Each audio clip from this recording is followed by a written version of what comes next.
November 20th, 1947. Westminster Abbey. 2,000 guests fill the pews. Princess Elizabeth is arriving in the Irish state coach, and the crowds along the mall are cheering so loudly the sound carries through the stone walls. At the altar, in the uniform of a Royal Navy lieutenant, stands Philip Mountbatten, 26 years old. He has a new name, new titles, and a new life waiting on the other side of the vows he's about to speak. Somewhere in the Abbey are 2,000 people who matter to the British establishment. Somewhere in Germany are 3 women who matter to him. His surviving sisters, Margarita, Theodora, Sophie, are not in the building. They have not been invited. Their absence is not an accident. It is a decision made by the palace, enforced by silence, and carried by the groom without public complaint. He had 4 sister ones. They raised him when his mother could not and his father would not. One is dead, killed in a plane crash 10 years earlier, along with her husband, her children, and her unborn baby. The other 3 married German princes in the early 1930s, and by the time Philip reached this altar, their German surnames and wartime addresses had made them unsayable inside the institution he was joining. This is the story of how a family was scattered across exile, 4 marriages into the German aristocracy, a plane crash in fog, a funeral under swastikas, a world war that put a brother and his sisters on opposite sides, and a royal wedding that required the groom to stand at the altar without the women who had once carried him in their arms.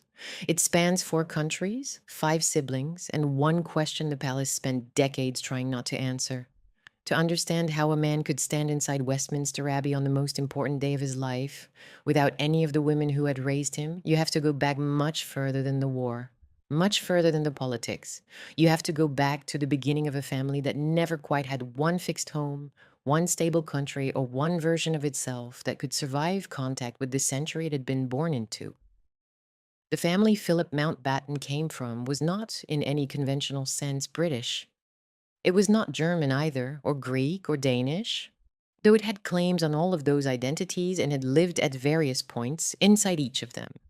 It was something older and stranger than any single nationality, a pan-European royal web, densely intermarried, multilingual, ceremonially visible, and profoundly dependent on a political order that had already begun to collapse before Philip was born.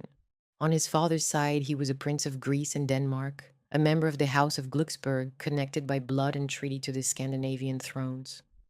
On his mother's side, he descended from the Battenbergs and the Hessians, and through both lines he carried the blood of Queen Victoria, whose grandchildren had been distributed across the continent like diplomatic currency.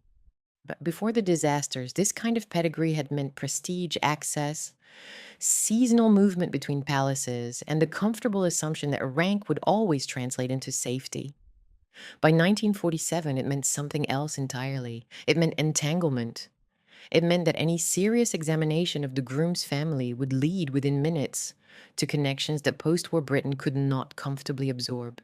But the real origin of this story is not a wedding, it is a collapse. Philip was born on June 10th, 1921, on the island of Corfu, the 5th child and only son of Prince Andrew of Greece and Denmark and Princess Alice of Battenberg. He arrived into a household with 4 older sisters, Margarita, Theodora, Cecile, and Sophie, and into a country that was tearing itself apart. Greece in the early 1920s was unstable, in the way that only a recently restored monarchy surrounded by military factions and territorial humiliation can be.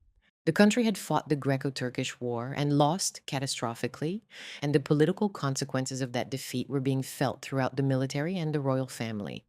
In 1922, following the catastrophic Greek defeat in Asia Minor, a revolutionary committee seized power. 6 former ministers and military commanders were tried and executed. Prince Andrew was court-martialed, convicted of disobedience and abandoning his post, and sentenced to banishment for life. The family fled. The rescue was organized in part through British diplomatic intervention. King George V sent a naval vessel to extract the family, a gesture of royal solidarity that would carry its own ironic weight when decades later, the same British royal family would find Philip's relatives too embarrassing to invite to a wedding. Philip was 18 months old. The 4 sisters ranged in age from 7 to 17. Alice was 37. They left Corfu aboard HMS Calypso with what they could carry. The detail that survives most vividly is the improvised cot. The infant prince was carried from the island in a crate fashioned from an orange box, padded with blankets, placed on a deck that was not designed for the transportation of royal infants. That image is famous because it is photogenic, because it flatters a certain narrative about resilience and humble beginnings, because it has been repeated in so many biographies and documentaries that it has acquired the quality of myth. What matters more structurally is what it meant. From infancy, this family was learning the lesson that would repeat across every generation and every branch. Status does not protect you from sudden expulsion. One day you are a prince on an island. The next day you are a refugee on a warship. Exile was the first inheritance. The wider context through which that exile must be understood is the collapse of the European order that had sustained families like this for generations. The First World War did not merely redraw borders, it destroyed the network of intermarried royal and princely houses that had governed, administered, decorated, and legitimized the continent's political structures for centuries. Thrones fell, empires dissolved. The German princely families, dozens of them, spread across states that had been absorbed into the Weimar Republic, lost their political power, their constitutional roles, and much of their social relevance almost overnight. What remained was property, title, pedigree, and a sense of displacement so acute that it shaped the political choices of an entire generation of aristocrats. The appeal that Nazism held for many of these families was not eccentric or inexplicable. It was, in a terrible way, logical. The regime offered hierarchy, anti communism, order, national restoration, and the promise that rank would matter again. For a dispossessed prince sitting in a cold Schloss, watching the Weimar Republic stumble from crisis to crisis, the men in uniforms who spoke of German greatness were not frightening. They were flattering.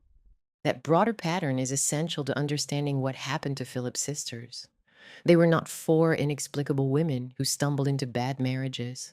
They were four women entering a world, the world of German princely society in the early 1930s, that was moving with gathering speed toward a catastrophe that many of its inhabitants actively welcomed. Princess Alice is one of the engines that drives this story from beginning to end. She was born at Windsor Castle in 1885, a great-granddaughter of Queen Victoria, and she was deaf from early childhood, profoundly, irreversibly deaf, though she learned to lip-read in several languages with a fluency that astonished the people around her. She was intensely intelligent, deeply serious, and possessed of a kind of moral severity that could appear, depending on the moment, as either tremendous strength or frightening rigidity. Those who knew her described a woman of powerful will, quick understanding, and a directness that her deafness both demanded and reinforced. She had no patience for the social circumlocutions that hearing people used to soften the meaning because she could not hear them. She married Prince Andrew in 1903 and entered the Greek royal world with the expectation that her rank, her pedigree, and her discipline would be enough to build a stable life inside an unstable country. For a time, it appeared that they were. She bore 5 children. She managed a household. She moved through the ceremonial and social obligations of a Greek princess with the competence that her upbringing had prepared her for. And then the century intervened, and the discipline that should have been enough proved to be not enough at all. What matters about Alice for the larger story is the contradiction she embodies. She would later be recognized by Yad Vashem as righteous among the nations for sheltering a Jewish family in her Athens home during the German occupation of Greece, an act of extraordinary moral courage performed at genuine personal risk in a city under Nazi control by a woman whose own daughters had married into German princely houses that were in varying degrees entangled with the very regime whose victims she was protecting. That is not a footnote. That is one of the deepest fault lines in the entire family narrative. The same immediate bloodline that would become, through marriage, associated with Nazi-adjacent German aristocratic circles also produced one of the war's quiet moral resistors. Alice should not be built as a saint from the beginning. She was volatile, severe, deeply religious in ways that alarmed her family, and eventually she would be committed to a psychiatric institution against her will. She was part of the family's prestige and part of its instability. She carried both. Prince Andrew is the other essential figure in this origin.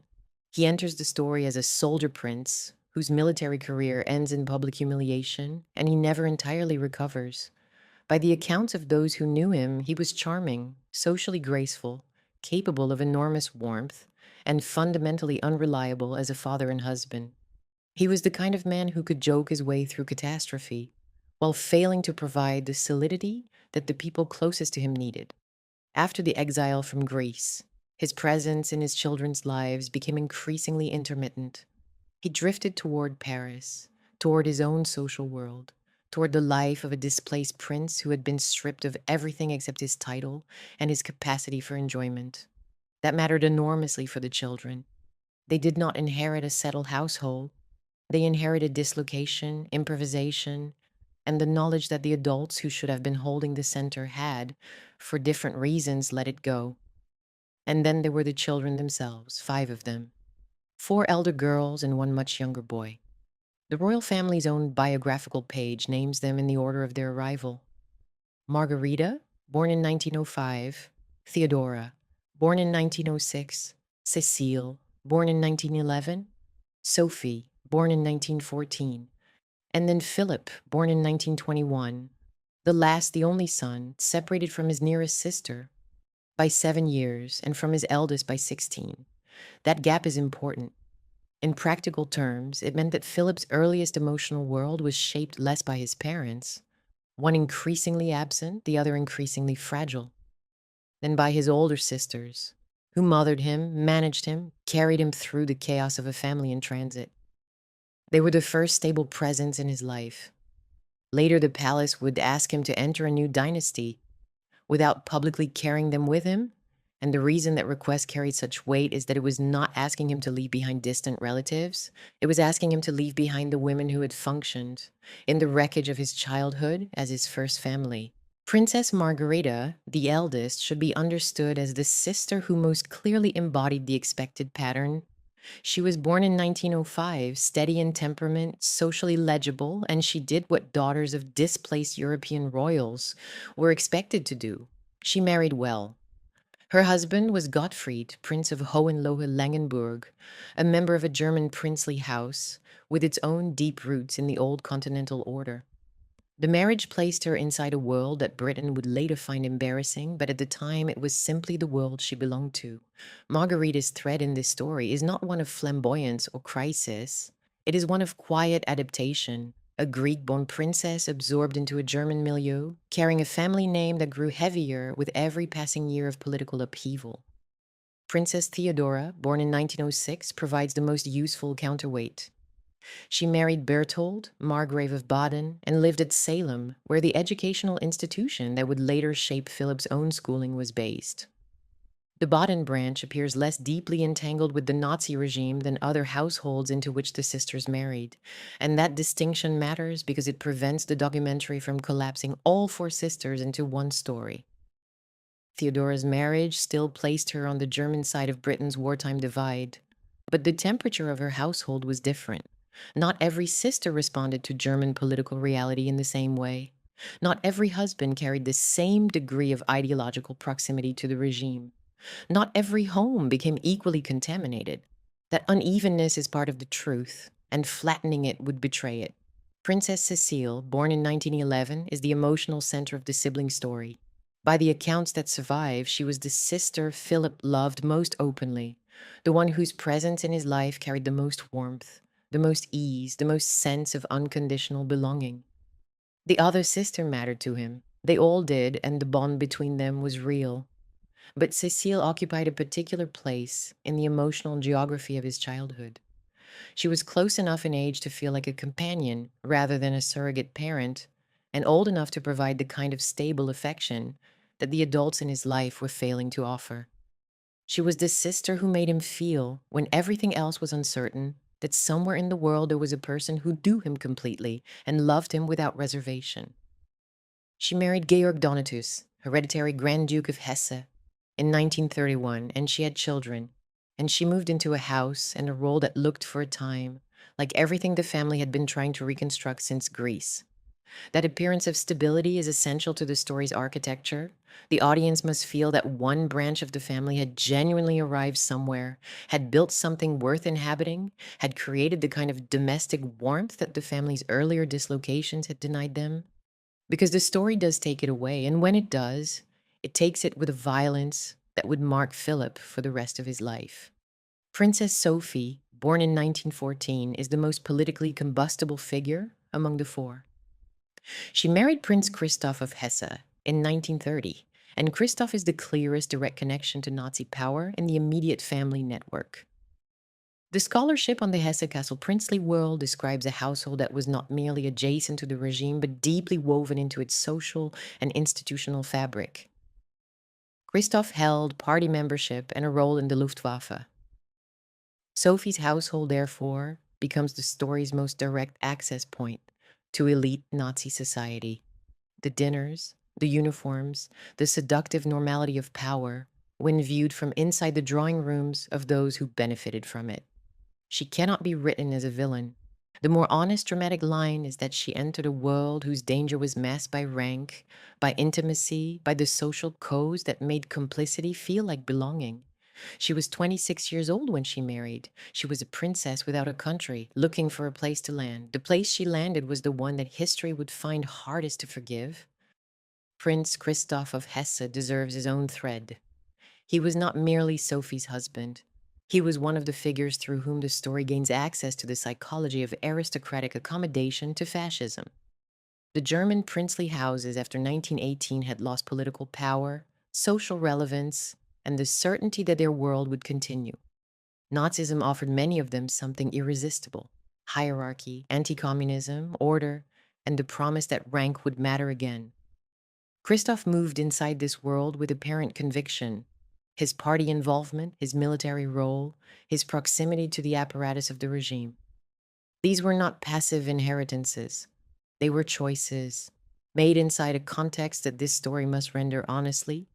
He was a prince of Hesse-Kassel, a family whose entanglement with the Third Reich was deeper and more systematic than that of many of their aristocratic peers. The Hesse-Kassel world was not a reluctant participant in the regime's social architecture. It was woven into it through personal relationships, through institutional roles, through the kind of elite access that made collaboration feel less like ideology and more like the natural order of things reasserting itself. Christoph embodied that seduction. He also embodied its price. His wartime death in 1943 in an air crash while serving in the Luftwaffe prevents the narrative from turning Nazi affiliation into simple upward mobility. That world consumed its own people too. Sophie would bury her first husband in the ruins of the order he had helped sustain, and she would spend the rest of her life carrying the weight of what that order had been. The values planted in this first act of the story are the ones that repeat across every generation and every branch. Duty over self-expression, marriage as dynastic strategy rather than personal fulfillment, silence under pressure, the emotional cost of maintaining appearances when appearances are all you have left, and above all, the belief, passed from parents to children, from household to household, from one displaced royal family to the next, that one can outlast political catastrophe by standing correctly inside the right family network. That belief is the family's deepest inheritance, and it is also its deepest delusion.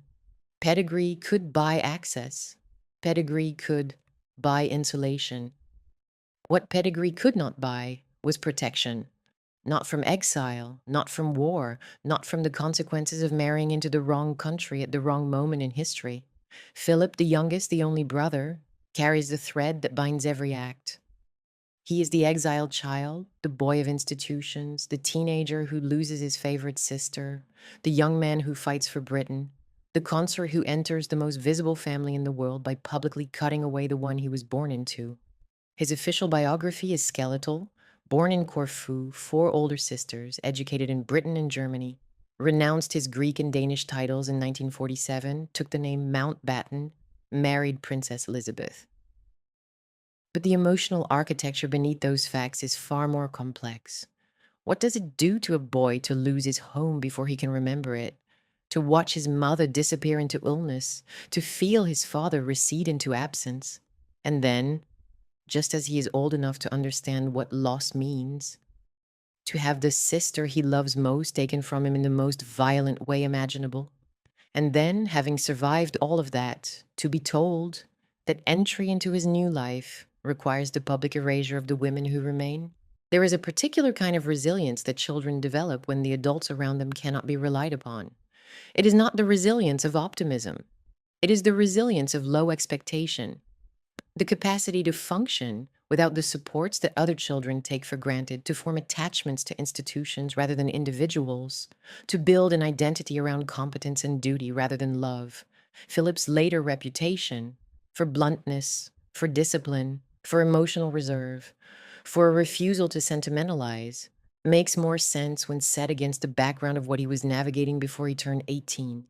He was not born severe. He was made that way piece by piece by a family that kept subtracting the people he depended on. His education tells that story in miniature. He moved from a French school to Salem in Germany, Theodora's territory, where Berthold's family had connections to Kurt Hahn's educational experiment. And then, after Hahn fled the Nazis, to Gordonstown in Scotland, where Hahn had re-established his school. The trajectory is its own kind of exile narrative. A boy without a fixed home, being passed from country to country, absorbing each culture without fully belonging to any of them, accumulating languages and competencies and the particular alertness of someone who has learned to read new environments quickly, because survival depends on it. By the time he entered the Royal Navy, he was already a man who knew how to perform, belonging without quite feeling it. That skill would serve him well in the British royal family. It would also cost him something that is harder to name. By the mid-1930s, the family appeared to have resettled. 4 daughters married into appropriate German princely houses, 1 son moving toward an English education and a naval future. The surface looked like recovery. Beneath it, something far more dangerous was gathering. Alice had been committed to a sanatorium. Andrew had effectively vanished into his own life. The daughters were not marrying into a settled European order. They were marrying into Germany on the eve of the Nazi seizure of power, into a world where dispossessed aristocrats were discovering that the new regime offered them something their diminished status no longer could: significance, hierarchy, the feeling of being necessary again. The sisters were not 4 inexplicable anomalies. They were 4 women moving through a landscape that was about to become the most politically toxic terrain in modern European history. And the youngest child, the brother they had once mothered and protected, was being educated an ocean of politics away, inside a country that would soon be at war with everything their married lives had become. Georg Donatus of Hesse-Darmstadt, Cecile's husband, carries a thread that is shorter than the others but no less essential. He was the hereditary Grand Duke of a house that had once ruled a sovereign German state, and his marriage to Cecile represented for both families the kind of dynastic match that it was supposed to guarantee continuity. He was young, well-connected, a father of 2 sons. The stability of his household was real, not performed.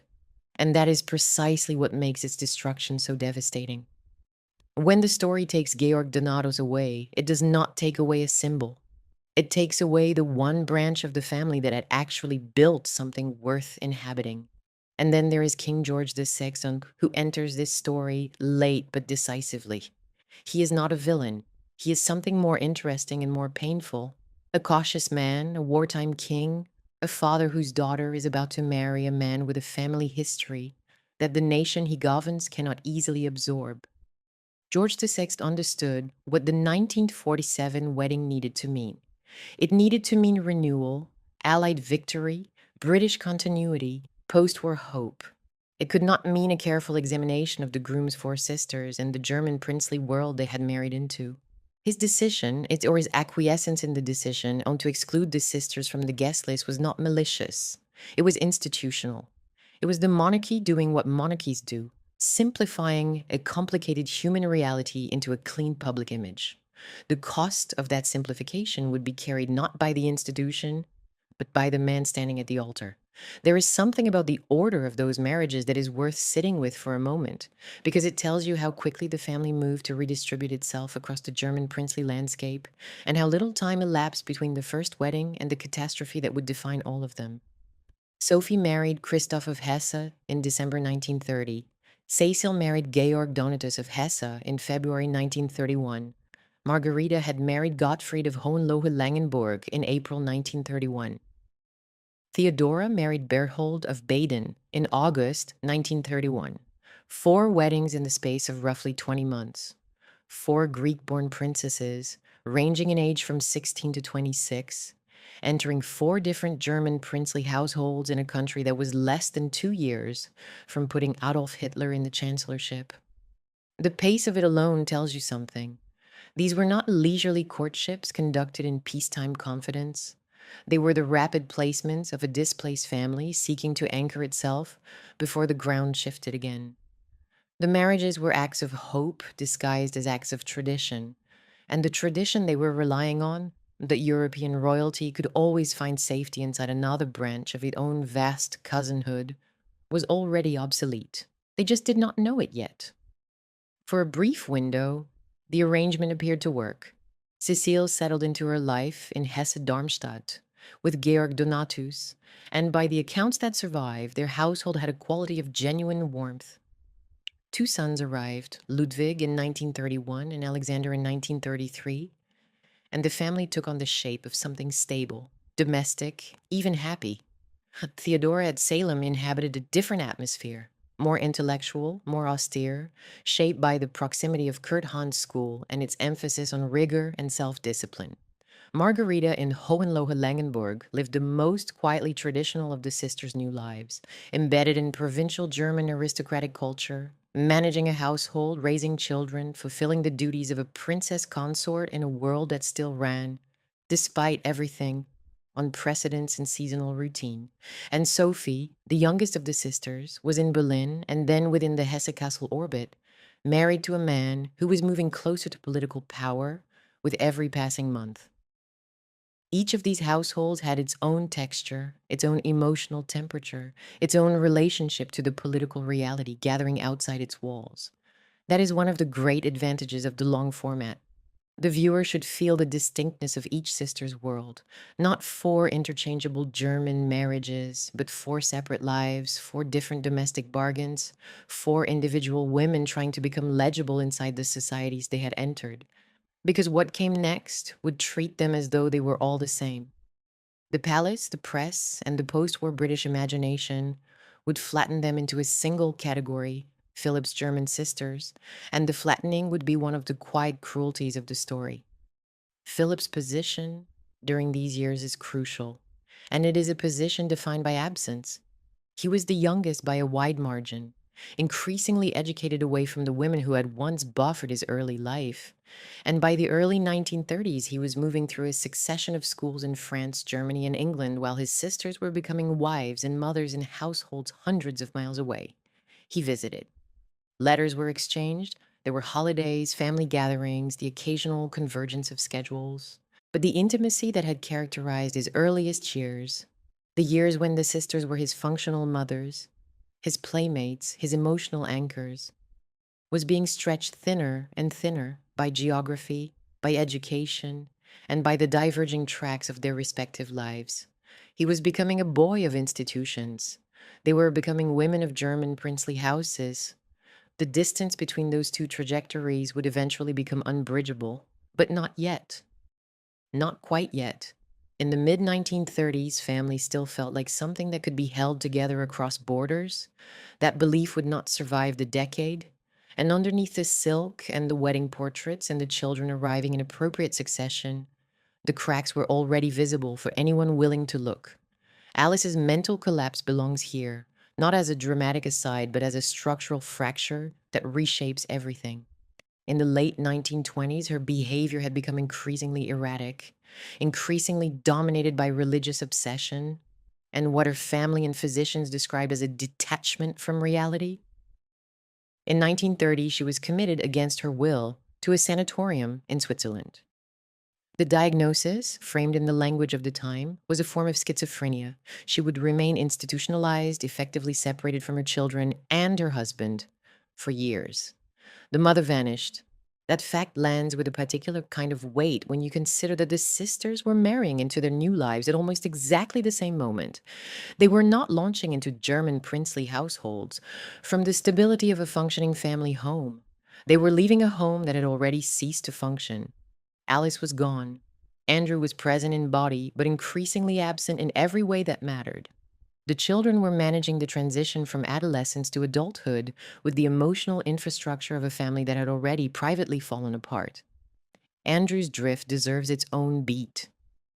After the exile, after the court-martial, after the loss of everything that had given his life military and dynastic purpose, he settled into a life that was equal parts charm and dereliction. He lived in the south of France. He kept company. He maintained the social posture of a prince without maintaining the responsibilities of a father. The children knew where he was, and they knew, with the quiet understanding that children of unreliable parents always develop, that he was not going to be the person who held anything together. The emotional gap he left was filled unevenly and imperfectly by siblings, by uncles, by school, and by the kinds of institutional loyalty that boarding education was designed to produce. Philip, in particular, was shaped by this absence. He would become a man of discipline, duty, emotional reserve, and fierce institutional commitment. All qualities that can be read, if you look carefully, as the armor built by a child who learned early that affection was unreliable and that the only structures worth trusting were the ones that did not depend on any single person showing up.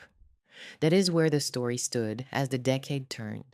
A family broken in private, rebuilt, unevenly and imperfectly, through 4 German marriages, one son at Gordonstown, learning to be British, absorbing the habits and the accent and the emotional restraint of a country that would become his home more thoroughly than any country had been before. A mother behind the walls of a Swiss clinic, undergoing treatments that her family discussed in whispers when they discussed them at all. A father drifting through the salons of the Riviera, carrying his title and his charm and his fundamental unreliability into hotel rooms and drawing rooms where nobody expected anything of him except pleasant company. And underneath all of it, the gathering force of a politics so catastrophic that it would split not only nations but siblings, not only armies but dinner tables, and not only the map of Europe, but the interior architecture of a single family scattered across it. Hitler was in the chancellorship. The Nuremberg rallies were drawing crowds that included, at their edges and in their VIP enclosures, members of precisely the princely families into which Philip's sisters had married. One sister's household was now unmistakably close to Nazi power. Another inhabited a German aristocratic world that was at minimum compromised by proximity and silence. The other two moved through social circles where the regime's presence was not an aberration, but the new normal. The uniforms at the dinner party, the portrait on the wall, the phrase that went unsaid because everyone in the room understood that the rules had changed and that asking too many questions was itself a kind of disloyalty. The sisters did not know, as they arranged flowers and attended dinners and presented their children to visiting relatives in the summer of 1936, that the world they had married into was about to become the world their brother would be required to fight. And Philip, writing letters home from school, did not yet know that the women he was writing to would one day become the women he was not permitted to mention. If this story has you as captivated as I think it has, do subscribe. What happened next to this family is something the public never knew. And we're only just beginning.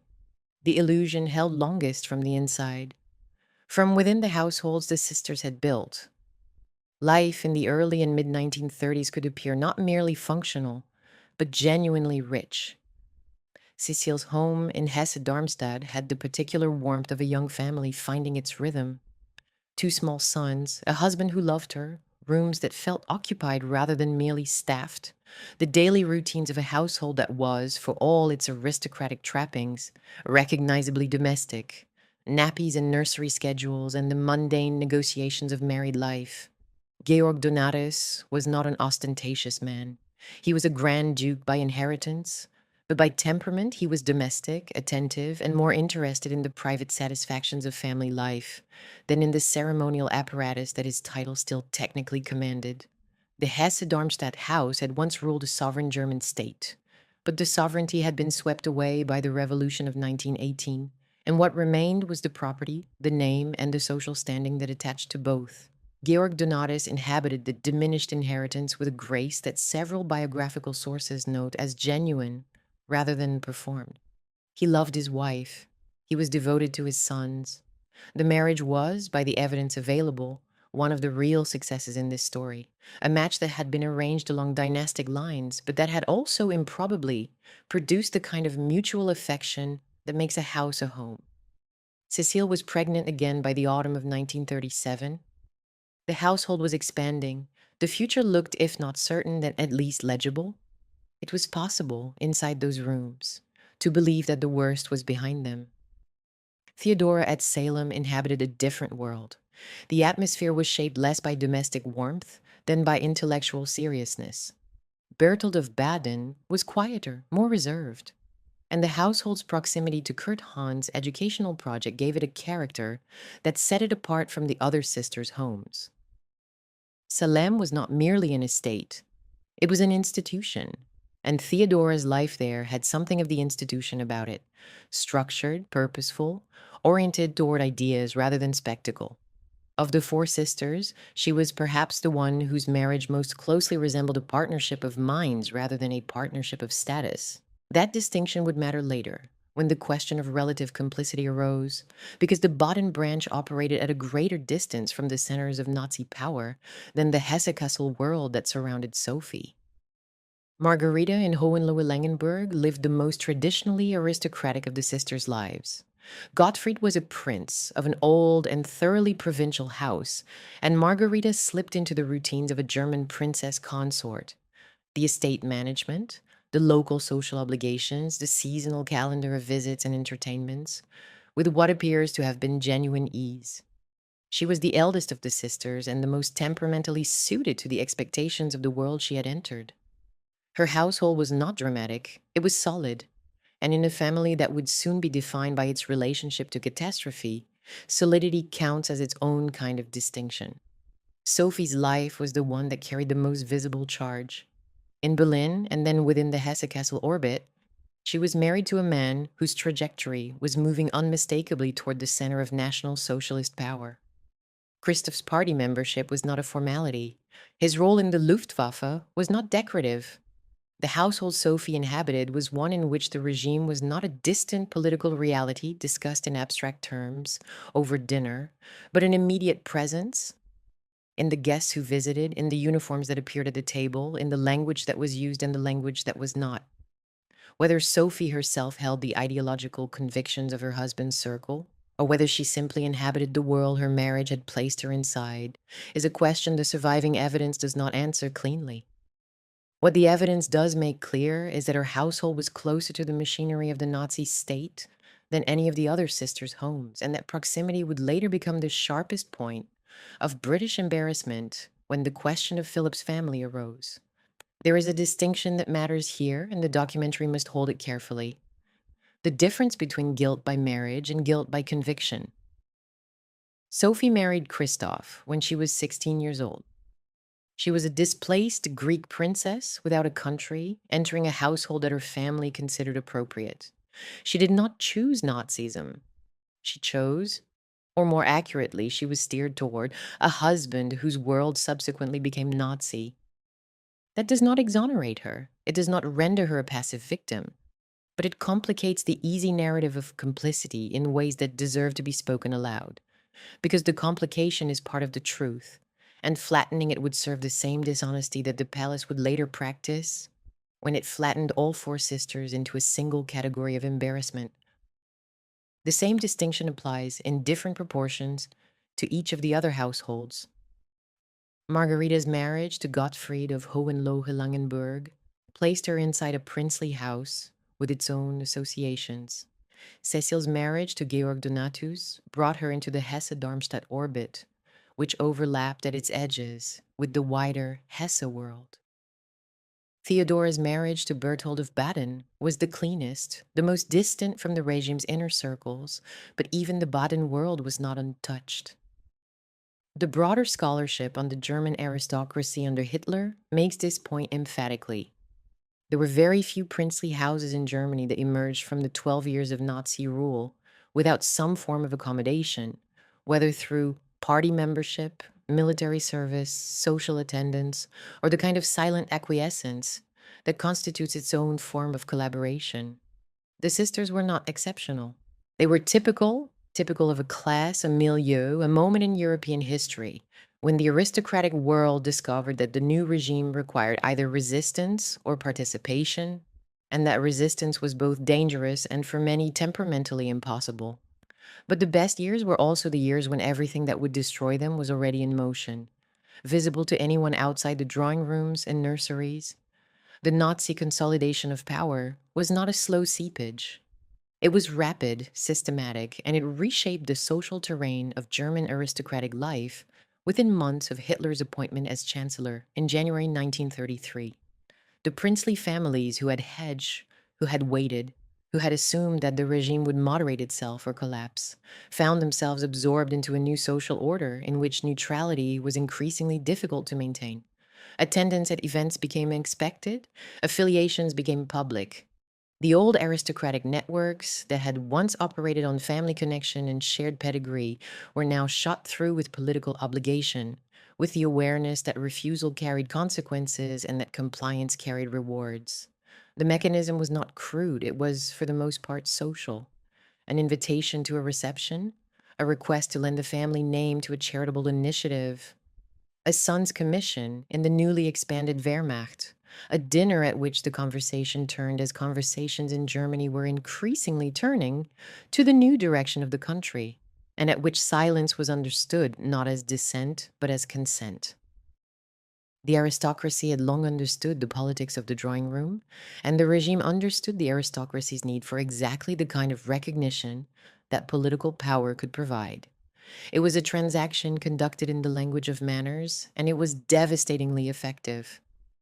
By the mid 1930s, the line between a German princely family and the regime it coexisted with had become, in most cases, impossible to draw with any precision.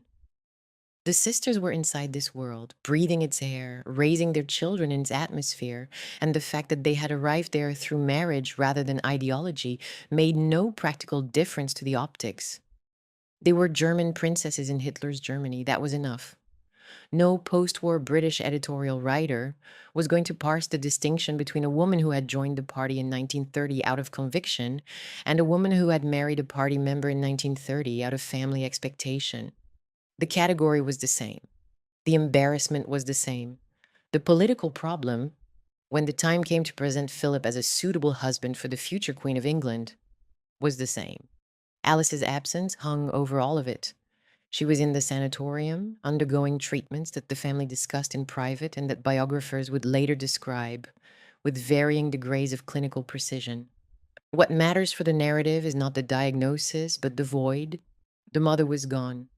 The person who might have held a family together across its geographical scatter, who might have functioned as a center of emotional gravity, strong enough to counterbalance the centrifugal force of 4 separate German households and one increasingly British schoolboy, was behind institutional walls, unable to play that role.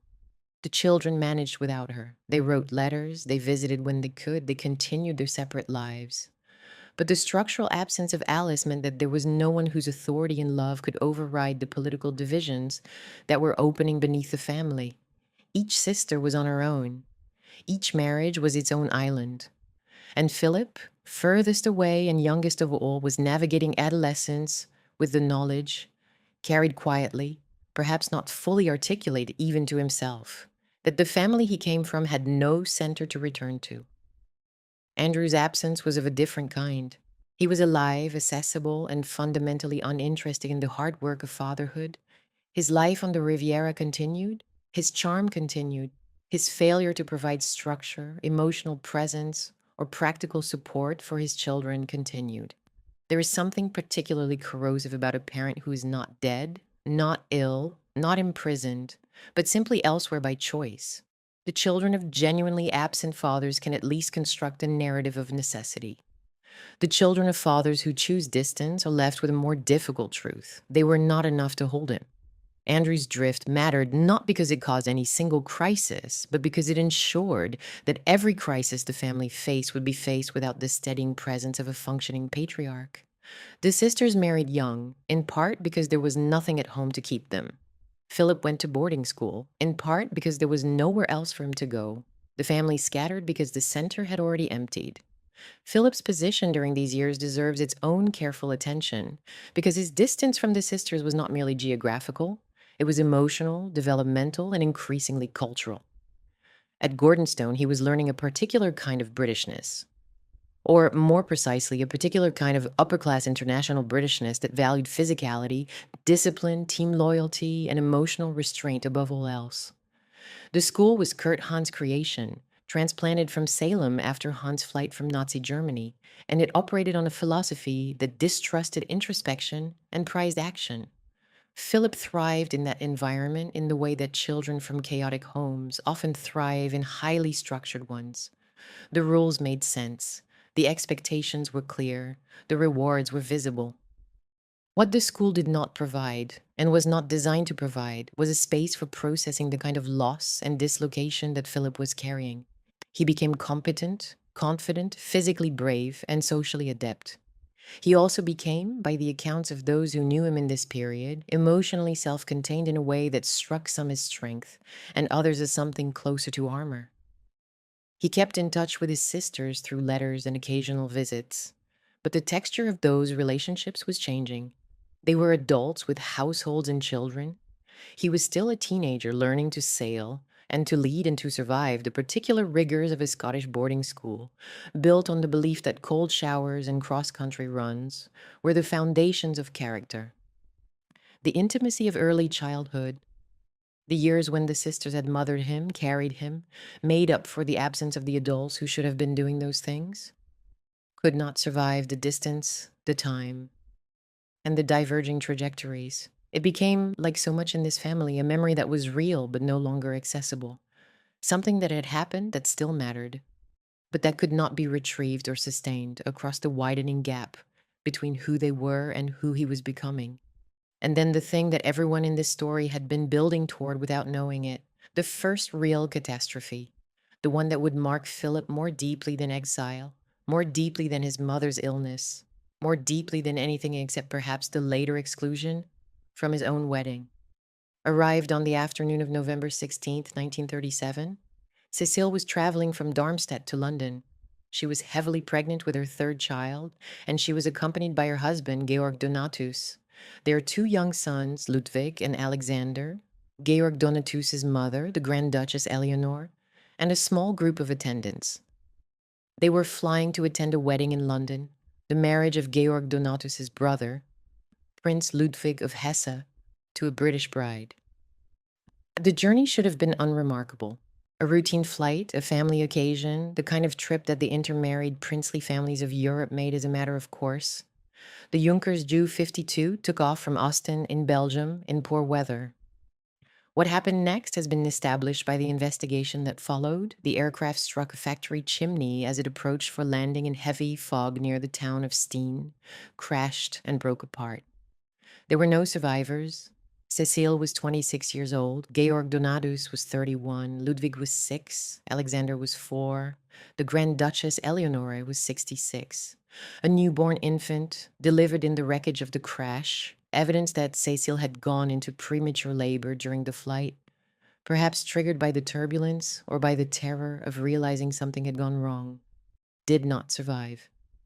An entire branch of a family, parents, children, grandmother, unborn child, obliterated in a single afternoon, on a routine journey to a family wedding, in fog so thick the pilot could not see the chimney until the aircraft was already falling.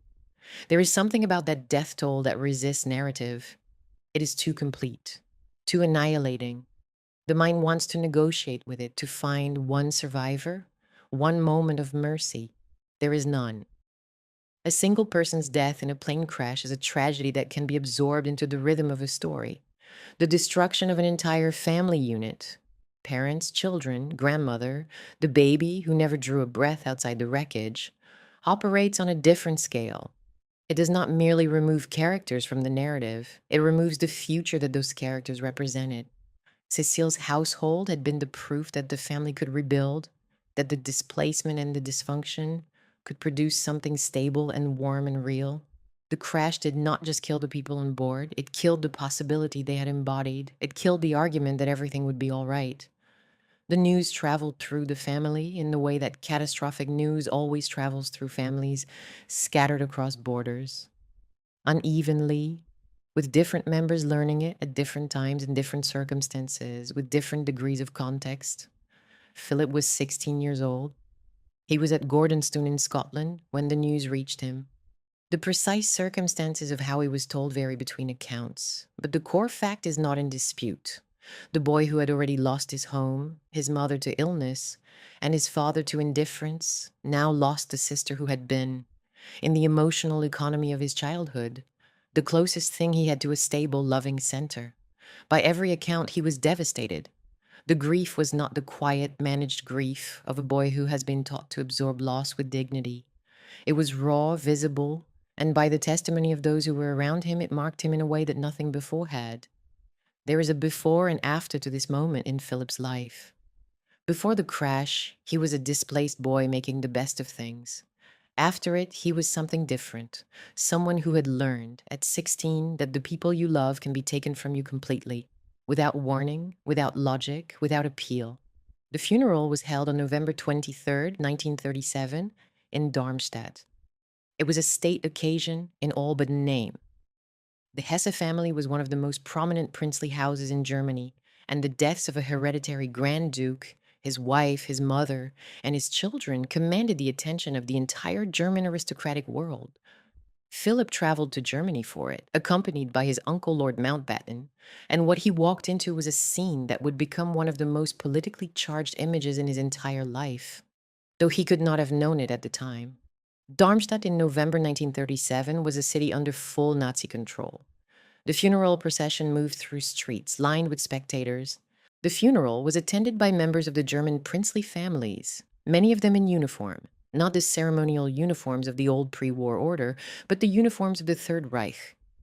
The swastika was visible on banners, on armbands, on the fabric of ordinary civic decoration. The apparatus of the regime was present not as an intrusion, but as the ordinary backdrop of public life in Hitler's Germany.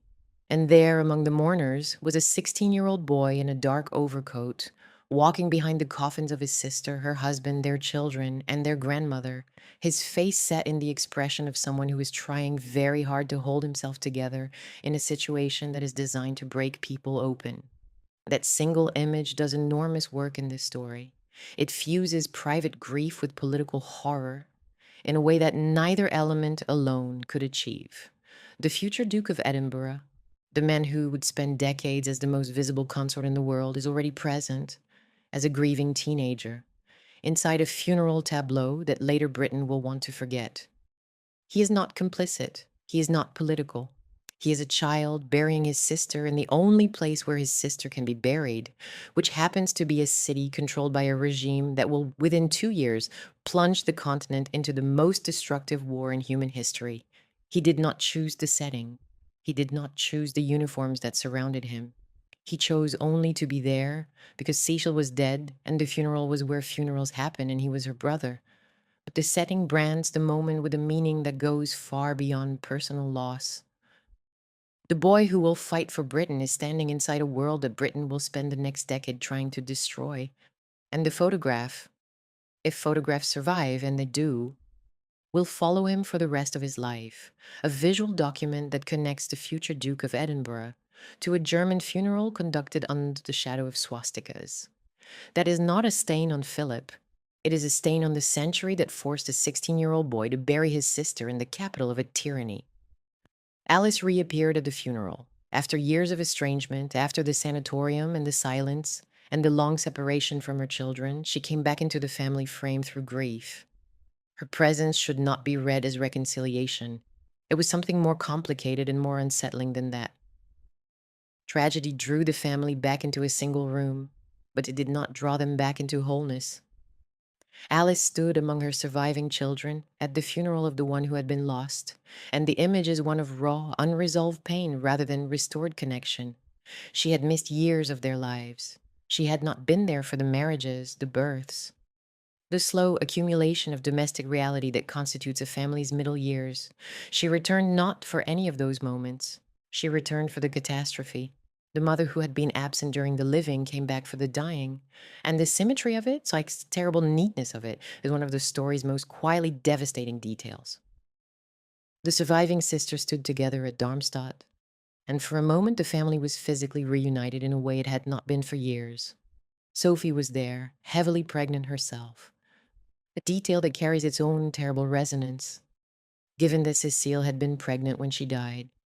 Margarita was there, Theodora was there, Philip was there, wearing the dark overcoat of a schoolboy because he did not own formal mourning clothes.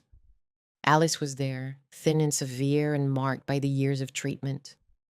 They stood in the same space, breathed the same air, looked at the same coffins.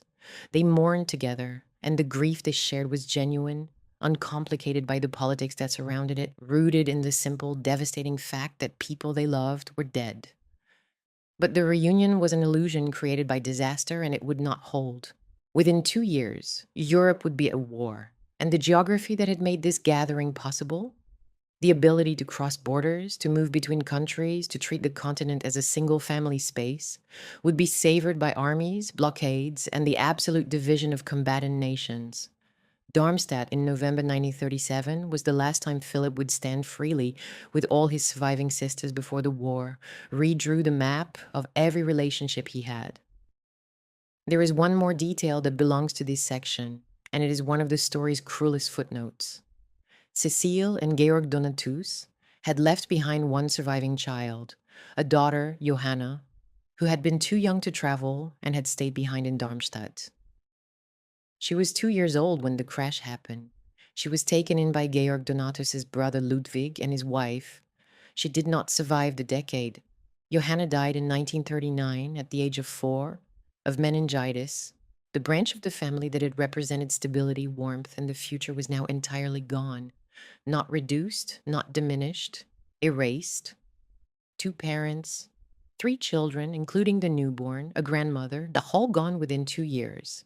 If there is a single image that captures what this family endured before politics even entered the frame, it is the image of Johanna's small grave, close to the others, marking the end of a line that had once seemed like the beginning of something. Philip survived the funeral. He returned to Gordonstown. He returned to the cold mornings and the cross-country runs and the classrooms and the rigid daily structure that the school imposed on its pupils, and he re-entered that structure with what those around him described as a determination to continue that bordered on ferocity. He did not withdraw. He did not collapse. He threw himself into the life of the school with an intensity that his teachers noted and that his biographers would later interpret as evidence of the survival mechanism he was developing. When the personal becomes unbearable, pour yourself into the institutional. The school offered him something that his family could not: predictability, rules, a clear set of expectations, and the knowledge that if he met those expectations, the system would not suddenly disappear beneath him the way everything else in his life had. He continued to become the person that circumstances required him to become: disciplined, stoic, forward-looking, increasingly British in manners and allegiance. But the loss of Cecile sat inside him like a stone, and it would remain there, unprocessed, unresolved, carried in the way that grief is carried by people who are never given permission or space to sit with it for the rest of his life. He did not speak of it publicly. He did not, by the accounts of those who knew him, speak of it much privately either. He learned, as many bereaved people in his generation and his class learn, to carry grief by not examining it, to survive loss by moving forward with enough velocity that the loss could not catch up. It is a survival strategy that works, after a fashion, for years and sometimes for decades. But it does not heal, it defers. And the debt of deferred grief accrues interest that is paid, eventually, in ways that the person carrying it may not recognize as payment. What the crash also did, though its significance would only become clear later, was Sever Philip's most intimate emotional connection to Germany. Cecile had been his warmest link to the world his sister inhabited. She was the one whose household had felt most like home, whose children had been the nephew and niece he was closest to, whose marriage had most resembled the kind of family life that his own childhood had denied him. With her gone, his relationship to the German side of his heritage became thinner, more abstract, more mediated through obligation rather than love. The surviving sisters were still there, Sophie in her politically fraught household, Margarita in her steady provincial life, Theodora in her intellectual enclave at Salem. But the sister who had been his emotional anchor was not. He was 17, and the map of his attachments had been redrawn by violence. In the months that followed, Philip moved more decisively toward his British future. He entered the Royal Naval College at Dartmouth in 1939, and the timing is significant. He enrolled in the Navy of the country that was, within months, at war with the country where his three surviving sisters lived. The transition was not marked by any dramatic moment of renunciation. There was no speech, no formal break, no letter of farewell. There was simply the accumulating weight of circumstance, the Navy, the uniform, the language, the loyalties, the daily reality of serving a nation at war, pressing him further and further from the world his sisters occupied. He was becoming British not by declaration, but by immersion, and the immersion was total. By 1940, he was a serving officer in the Royal Navy, engaged in the Battle of the Atlantic, the Mediterranean Campaign, the Pacific Theater. He fought with distinction. He earned mentions in dispatches. He became, in the eyes of the British public and the British establishment, precisely the kind of man that the institution he would later join most valued, a man who had earned his place through service. And on the other side of the line that the war had drawn, his sisters waited. Sophie's world was darkening. Christoph was in the Luftwaffe, serving a regime that was systematically destroying the order that had produced all of them. Margarita's household was absorbed into the routines of wartime Germany, rationing, fear, the long erosion of civilian life under bombardment and scarcity. Theodora at Salem watched the war unfold from a position of relative but not absolute insulation. None of them could contact their brother freely. None of them could know with any certainty whether he was alive. The postal service between combatant nations does not function as a vehicle for family correspondence. Philip was somewhere on the ocean, fighting their country's enemies. They were somewhere in Germany, living inside the country he was fighting. The same surname connected them. The same blood connected them. Everything else, politics, geography, allegiance, the daily reality of what it meant to be on one side of the war rather than the other, and divided them completely. That division was not only physical, it was moral, political, and increasingly permanent. The longer the war lasted, the more thoroughly it separated the family into two irreconcilable categories. Philip was a British hero. His sisters were German wives. He had served the crown. They had, by marriage, inhabited the enemy. It did not matter that the sisters had not chosen Nazism, had not fought for the Reich, had not committed any act more culpable than living inside the country where their marriages had placed them. What mattered was the optics. No, what mattered was what a British public, exhausted by 6 years of a total war, would see when it looked at the groom's family. And what it would see, if it looked at all, was a mess that no amount of royal pageantry could easily clean up. One sister was dead, 3 survived. But the surviving 3 were now irreversibly embedded in German dynastic worlds that Britain was preparing to fight. Sophie's household was close to the regime's inner circles. Margarita and Theodora inhabited German aristocratic worlds that were, in different degrees, compromised by proximity, complicity, or silence. And Philip, 17 years old at the time of the crash, now a decorated naval officer in his mid-20s, was moving toward a future that would require him to make a choice that the war had been preparing him for all along. The choice between his past and his future, between the family he was born into and the family he was about to enter. The next chapter of this story is the one the palace would spend decades trying not to tell. It is the chapter in which one brother becomes a British hero, while 3 sisters remain tied, by marriage and geography, to the enemy world, and in which the collision between private family truth and public royal necessity produces a silence so complete that it would last for the better part of a century. The war arrived in September 1939 and did what wars do to families that span borders. It severed everything that could not be carried inside a single country. Philip was at Dartmouth, entering the Royal Naval College, when Britain declared war on Germany.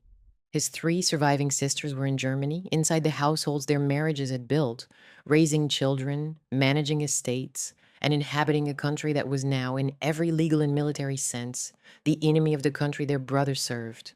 The postal lines closed, the telephone lines closed, the casual cross-border movement that had allowed this family to treat the continent as a single domestic space, a visit to Theodora at Salem, a holiday with Margarita in Hohenlohe-Langenburg, a gathering in Darmstadt for a christening or a funeral, was extinguished overnight. Philip could not write to his sisters could not write to him.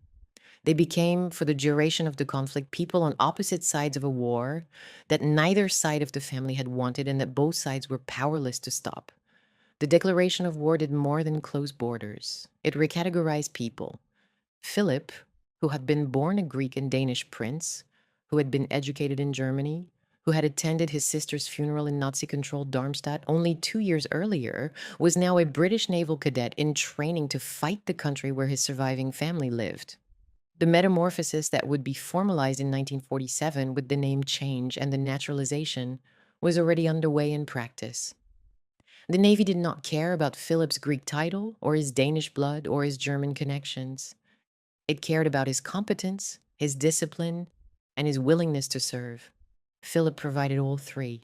The war became the engine of his transformation, the crucible in which the stateless continental prince was reforged as a British officer, and the heat of that crucible burned away or buried deep the emotional connections to the world he was leaving behind. That separation must be understood as something more than inconvenience. For Philip, it meant the loss of his last remaining emotional connections to childhood. The sisters were the surviving architecture of the family he had been born into, the women who had held him when no one else did, who remembered him as a baby, who carried the memory of Cecile and Johanna and the life on Corfu and the long dislocations of exile. To be cut off from them was to be cut off from the only people who knew the full story of who he was before he became who the Navy and later the palace needed him to be. For the sisters, it meant watching the war unfold with the knowledge that their brother was somewhere on the ocean, in danger, fighting for the country that was dropping bombs on theirs. The separation carried its own peculiar cruelty because the family had not chosen it. Nobody had sat down at a table and decided that Philip would be British and his sisters would be German. The division was the product of circumstances that predated the war by years: the exile from Greece, the marriages of the early 1930s, the educational decisions that sent Philip westward while his sisters settled eastward. By the time the war began, the positions were fixed and the borders were closing, and nobody on either side had the power to change what was already in motion. The sisters did not choose to be German. Philip did not choose to be British, not initially. The century made those choices for them, and the war enforced them with the absolute authority that only war commands. What did that separation feel like from the inside?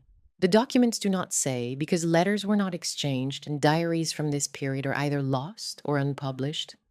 But the shape of the experience can be inferred from what is known about other families divided by the conflict, and it is a shape defined by ignorance. The not knowing that is worse in many ways than bad news, because bad news at least resolves the question. Philip could not know whether his sisters were alive. The sisters could not know whether Philip was alive. Each major Allied bombing raid on German cities raised the possibility, for Philip, that one of his sisters' household had been hit. Each report of naval losses in the Atlantic or the Mediterranean raised the possibility for the sisters that their brother's ship had been sunk. They lived for 6 years inside that uncertainty, unable to confirm or deny, unable to comfort or be comforted, separated by a war that neither side of the family had wanted and that both sides were powerless to end. Sophie, in particular, was living inside this contradiction at its sharpest. Her husband was in the Luftwaffe. Her brother was in the Royal Navy, and the war that separated them was being fought in part in the same skies and on the same seas. Sophie's arc during the war years is the most dramatically potent of the three surviving sisters. Christoph of Hesse was not merely a soldier, he was a figure whose involvement with the Nazi regime went deeper than military service. The scholarship on the Hesse-Kassel family, particularly Jonathan Petropoulos' work on the German aristocracy under Hitler, describes a world in which the lines between aristocratic social life and party politics had been erased, not by force, though force was always available, but by the natural convergence of interest between a regime that valued the prestige of noble names and a nobility that valued the renewed significance the regime conferred. The relationship was symbiotic. The regime gained legitimacy from the association with old German families. The families gained relevance from the association with new German power. And at the center of that exchange, in drawing rooms and at receptions and on the guest lists of events that carried the full weight of state spectacle, stood figures like Christoph, princes who had been diminished by 1918 and restored, or so it seemed, but by 1933. Christoph moved through this world as both participant and beneficiary. His Luftwaffe commission was real, not honorary. His proximity to the regime's social and institutional apparatus was documented in the way that such things were documented in a society that kept meticulous records of attendance, membership, and affiliation. He was not a marginal figure, he was embedded. And the household that Sophie managed, the dinners, the schedules, the social obligations, the visitors who arrived wearing the insignia of a state that was month by month and year by year revealing itself to be something monstrous, was shaped by that embeddedness in the ways both visible and invisible. The silver on the table was the same silver.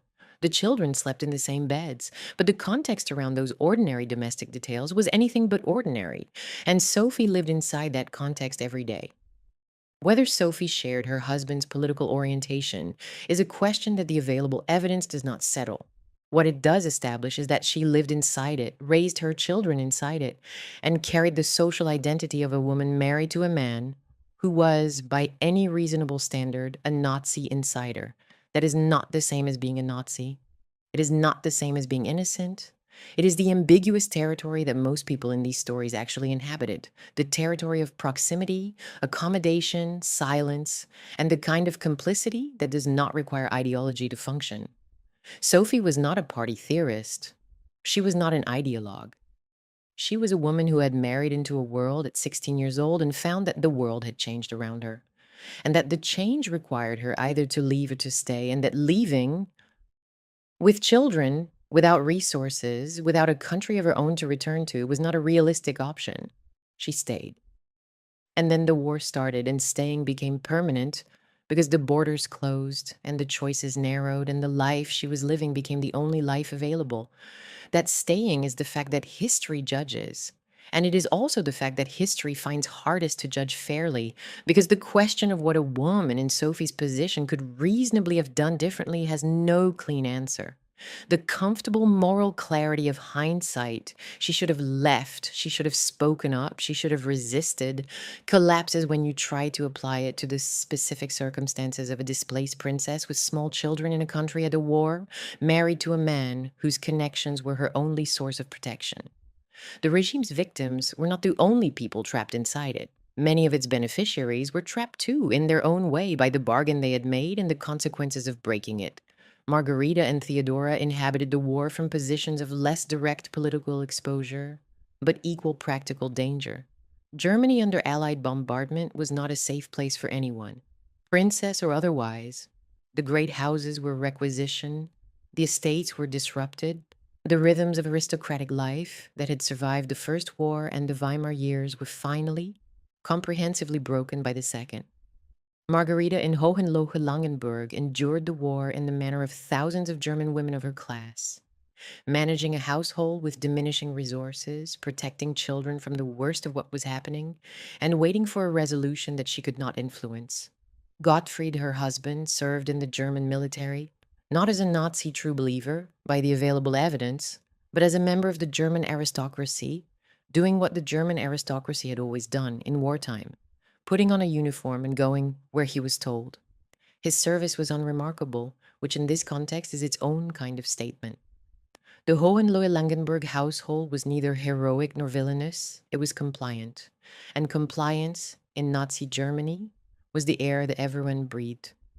Theodora at Salem experienced a version of the same, though the texture was different. Bertold of Baden was a quieter, more cerebral man than Gottfried, and the Salem household retained something of its pre-war intellectual character, even under wartime conditions. The school continued to operate, though under significant constraints. Its founder, Kurt Hahn, had fled to Scotland in 1933, and the institution he had built had been reshaped by the regime in ways that Hahn would not have recognized or approved. The estate still functioned, though with fewer resources, fewer staff, and the constant undercurrent of anxiety that characterized civilian life in a country at war. Theodora navigated this landscape with the quiet competence that had always been her defining quality. She was not a woman who sought attention or generated drama. She was a woman who managed, who kept things running, who held the household together, who made decisions in the absence of clear authority and under conditions that would have defeated a less determined person. Of the three surviving sisters, Theodora emerges as the one whose wartime experience is hardest to turn into narrative, precisely because it lacks the dramatic peaks that Sophie's story provides. She endured, she survived, she waited. And when the war ended, she was still there, in a Germany that was occupied, partitioned, and utterly transformed from the country she had married into 15 years earlier. The end of the war brought no simple liberation for the sisters. Germany in 1945 was a landscape of ruins, refugees, military occupation, and the slow, grinding process of denazification. The Allied authorities were systematically reviewing the records of German citizens and German aristocrats with their documented party affiliations, their military service records, and their social connections to the regime were not exempt from scrutiny. The sisters' households were examined. The question of what they had known, what they had done, what they had failed to do was asked, not with the drama of a Nuremberg trial, but with the bureaucratic thoroughness of an occupation authority working through files. The process differed for each household, and those differences are worth tracking because they reveal how thoroughly the war had separated sisters who had once been part of the same family unit. Sophie's case drew the most scrutiny because Christoph's involvement was the most documented and the most damaging. The Hesse-Kassel connection meant that her household's files contained names, dates, affiliations, and correspondences that painted a picture of intimate proximity to the regime's power structure. Margarita's household was examined with less intensity. The Hohenlohe-Langenburg branch had been compliant but not conspicuous, and Gottfried's military service was of the ordinary kind that millions of German men had performed. Theodora's household at Salem was perhaps the least politically exposed of the three, though the school's own complicated history under the regime, Hahn had fled, the institution had been reorganized, the question of what Salem had become under Nazi oversight was itself a matter of some debate, meant that even the Baden branch was not entirely free of association. The answers in all three cases were ambiguous, as such answers usually are. Neither sister was charged with any crime. Neither was subjected to punishment beyond the ordinary privations of occupation. But the process itself left a residue, the residue of having been examined, of having been found insufficiently resistant, of having lived inside a regime without having opposed it in ways the occupying powers could recognize and celebrate. That residue would cling to them and to fillip through them for the rest of their lives. It was not guilt, exactly. It was something more diffuse and more durable. The permanent discomfort of a family history that could not be narrated cleanly, that resisted the kind of simple moral categories that post-war Britain wanted to apply to the world it had just fought to save. And then, in October 1943, the war took Christoph. He died in an air crash in the Apennines while serving with the Luftwaffe. The circumstances were military. He was on active service in an aircraft in a war zone. But the effect on Sophie was domestic and devastating. She was 29 years old. She had 5 children. Her husband was dead. The war was turning against Germany, and the world that Christoph's connections had built around her was collapsing. She was a widow in a country that was losing a war, married to the memory of a man whose affiliation would soon become a liability rather than a source of protection. Christoph's death does several things in the narrative simultaneously. It removes the most politically compromising figure in the immediate family circle. It transforms Sophie from a woman adjacent to power into a woman carrying children through the rubble of the world she had married into. and it prevents the story from settling into a simple framework of German guilt and British innocence, because Christoph's death is also a tragedy, the death of a father, the loss of a husband, the destruction of a household. And tragedies do not become less real because the person at their center made terrible political choices. 5 children lost their father. A woman lost a man who, whatever his politics, had been the center of her adult life. The regime that Christoph had served consumed him. Sophie was left to carry the wreckage, and she would carry it for the next 58 years of her life. Alice, meanwhile, was writing her own chapter. After years of treatment and silence and separation from her children, she had returned to Athens. Greece was under German occupation, and Alice, the deaf, devout, diminished princess who had been committed to a sanatorium and left behind by her husband, was quietly sheltering a Jewish family in her home. Rachel Cohen and her 2 children lived under Alice's protection during the worst years of the occupation, hidden in a city where the Jewish community was being systematically destroyed. The courage this required was not abstract. It was daily, practical, and dangerous. A single denunciation would have been enough. Alice was not young. She was not powerful.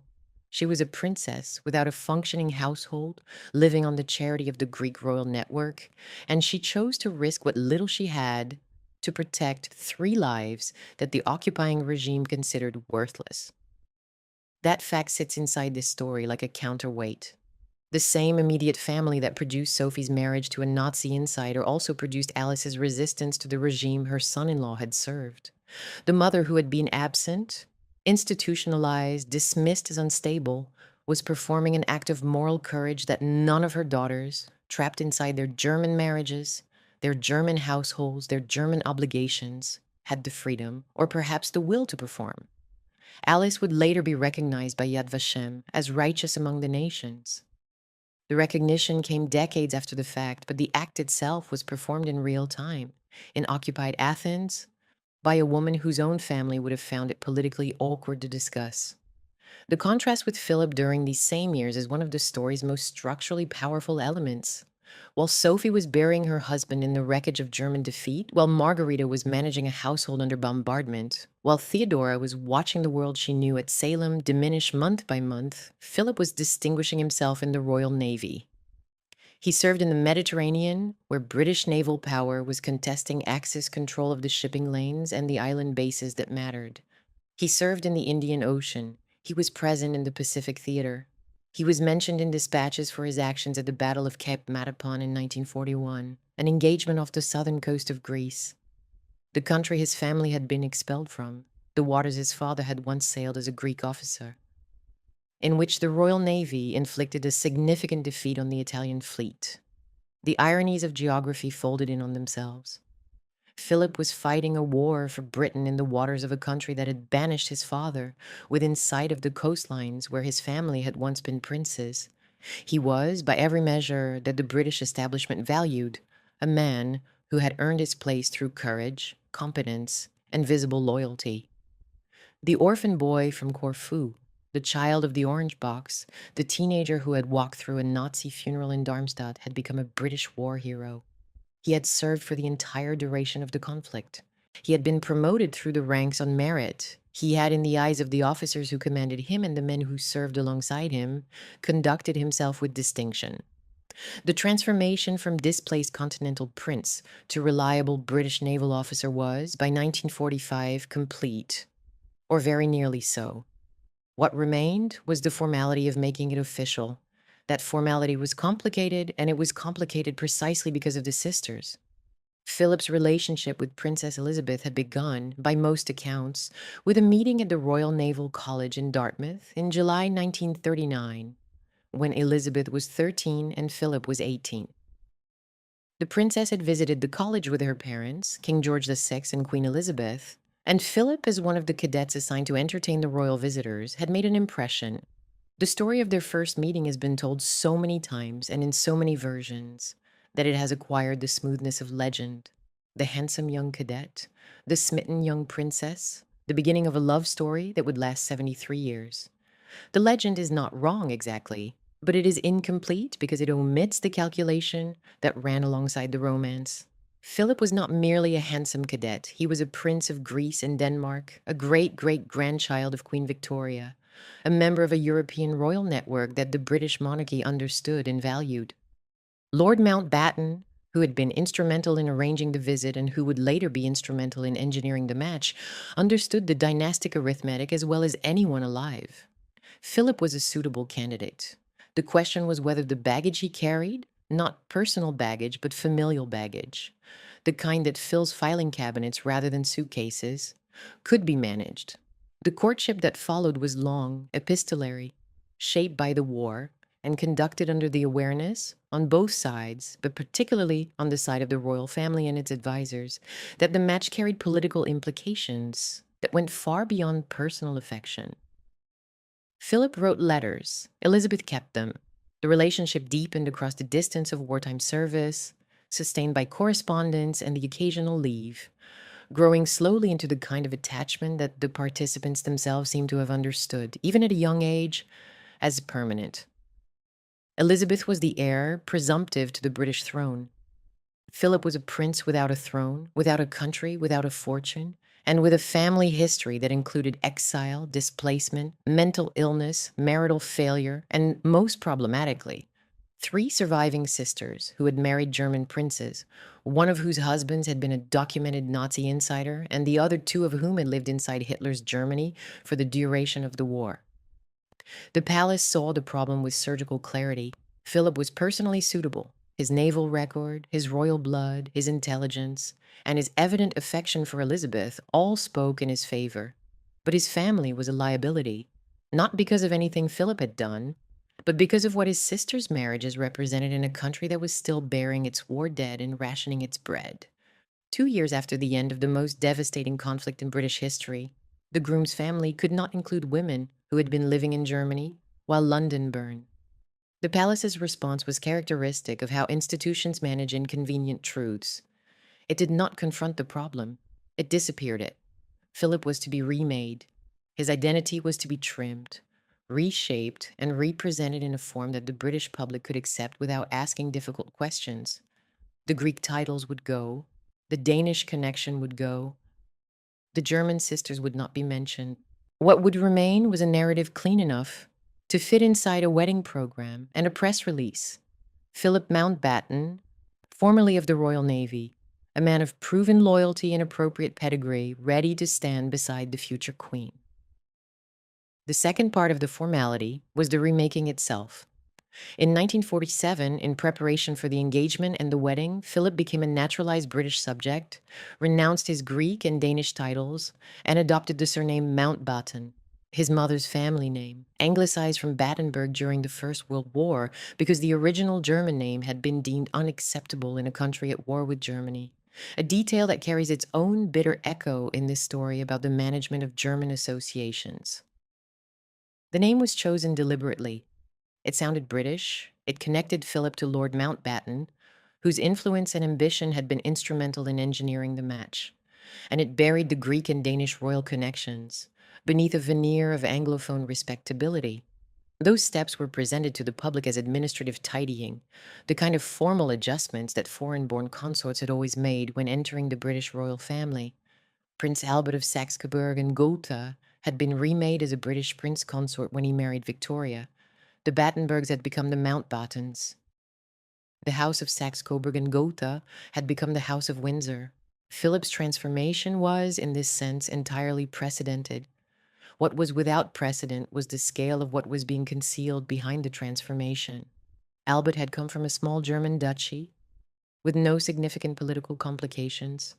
Philip came from a family whose recent history included exile, mental illness, Nazi-adjacent marriages, a plane crash, a funeral under swastikas, and 3 living sisters whose German husbands made them unmentionable at a British state occasion. The name change was not merely a formality, it was a narrative device, a piece of institutional storytelling designed to redirect attention from the messy truth to a cleaner fiction. Philip Mountbatten, formerly of the Royal Navy. The Greek titles went, the Danish titles went, the German connections went underground.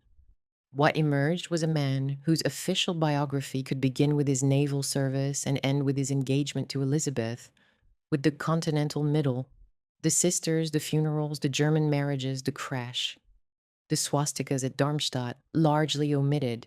And at the same time, on the other side of the destroyed continent, Sophie was rebuilding.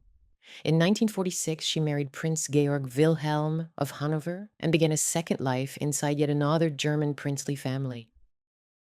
The timing is striking. Just as Philip was being unmade and remade as a British consort, Sophie was remaking herself as a Hanoverian princess. The two processes were mirror images of each other, and in some ways they tell the same story. The story of two people from the same family, shaped by the same catastrophes, trying to construct new identities inside new dynasties, carrying the old losses quietly beneath the new names. Sophie's second marriage deserves more than a footnote in because it reveals something important about the survival strategies available to women in her position. She was 32, a widow with 5 children, living in occupied Germany, carrying the name of a dead husband whose political affiliations were a matter of documented record. Her options were limited. She could not return to Greece. There was nothing to return to. She could not go to Britain.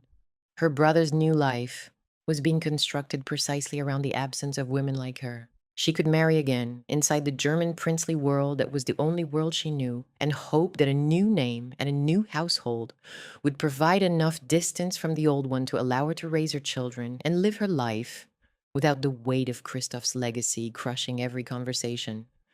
Georg Wilhelm of Hanover offered that possibility. The Hanoverian connection was old, prestigious, and crucially less politically toxic than the Hesse-Kassel one. The marriage was practical. Whether it was also happy is something the public record does not fully reveal, but it endured, and it gave Sophie a structure inside which to continue. Margarita and Theodora, for their part, continued the lives they had been living before the war, adjusted for the realities of post-war Germany. Gottfried returned from the war. Berthold returned from the war. The estate still existed, though diminished. The household still functioned, though with fewer resources and less certainty. The sisters entered the late 1940s as women in their early and mid-40s, mothers of growing children, wives of German princes who had survived the catastrophe, but whose social relevance had been permanently reduced by it. They were not destitute, they were not publicly disgraced, but they were politically awkward, and the awkwardness was about to become acute because the brother they had once mothered and protected was about to marry the most important woman in Britain.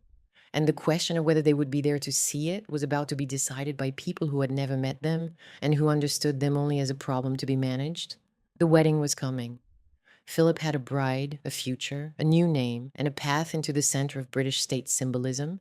He also had 3 living sisters whom the country he was about to represent could not easily forgive, could not easily explain, and could not, under any circumstances, display at the most important royal wedding since the war.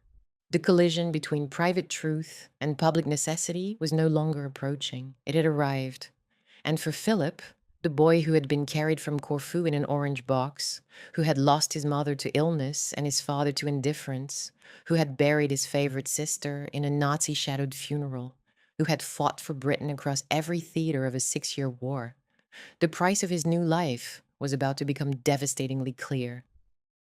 The women who had raised him, protected him, and carried his earliest memories would not be present at the moment that was supposed to mark the beginning of everything. They would be absent, deliberately, carefully, institutionally absent. And the absence would speak louder than any of the words that would thus be said inside Westminster Abbey on the morning of November 20th, 1947. The guest list for a royal wedding is not merely a social document, it is a political text, composed with the same care and deliberation as a treaty or a communiqué, and read and by the press, by foreign governments, by the public, with the same attention to what is present and what is absent. Every name on the list is a statement. Every omission is a statement. The list for the wedding of Princess Elizabeth and Lieutenant Philip Mountbatten, scheduled for November 20th, 1947, was no exception. It was, in fact, one of the most carefully curated documents the palace had produced since the end of the war, because the stakes were not merely ceremonial. They were national.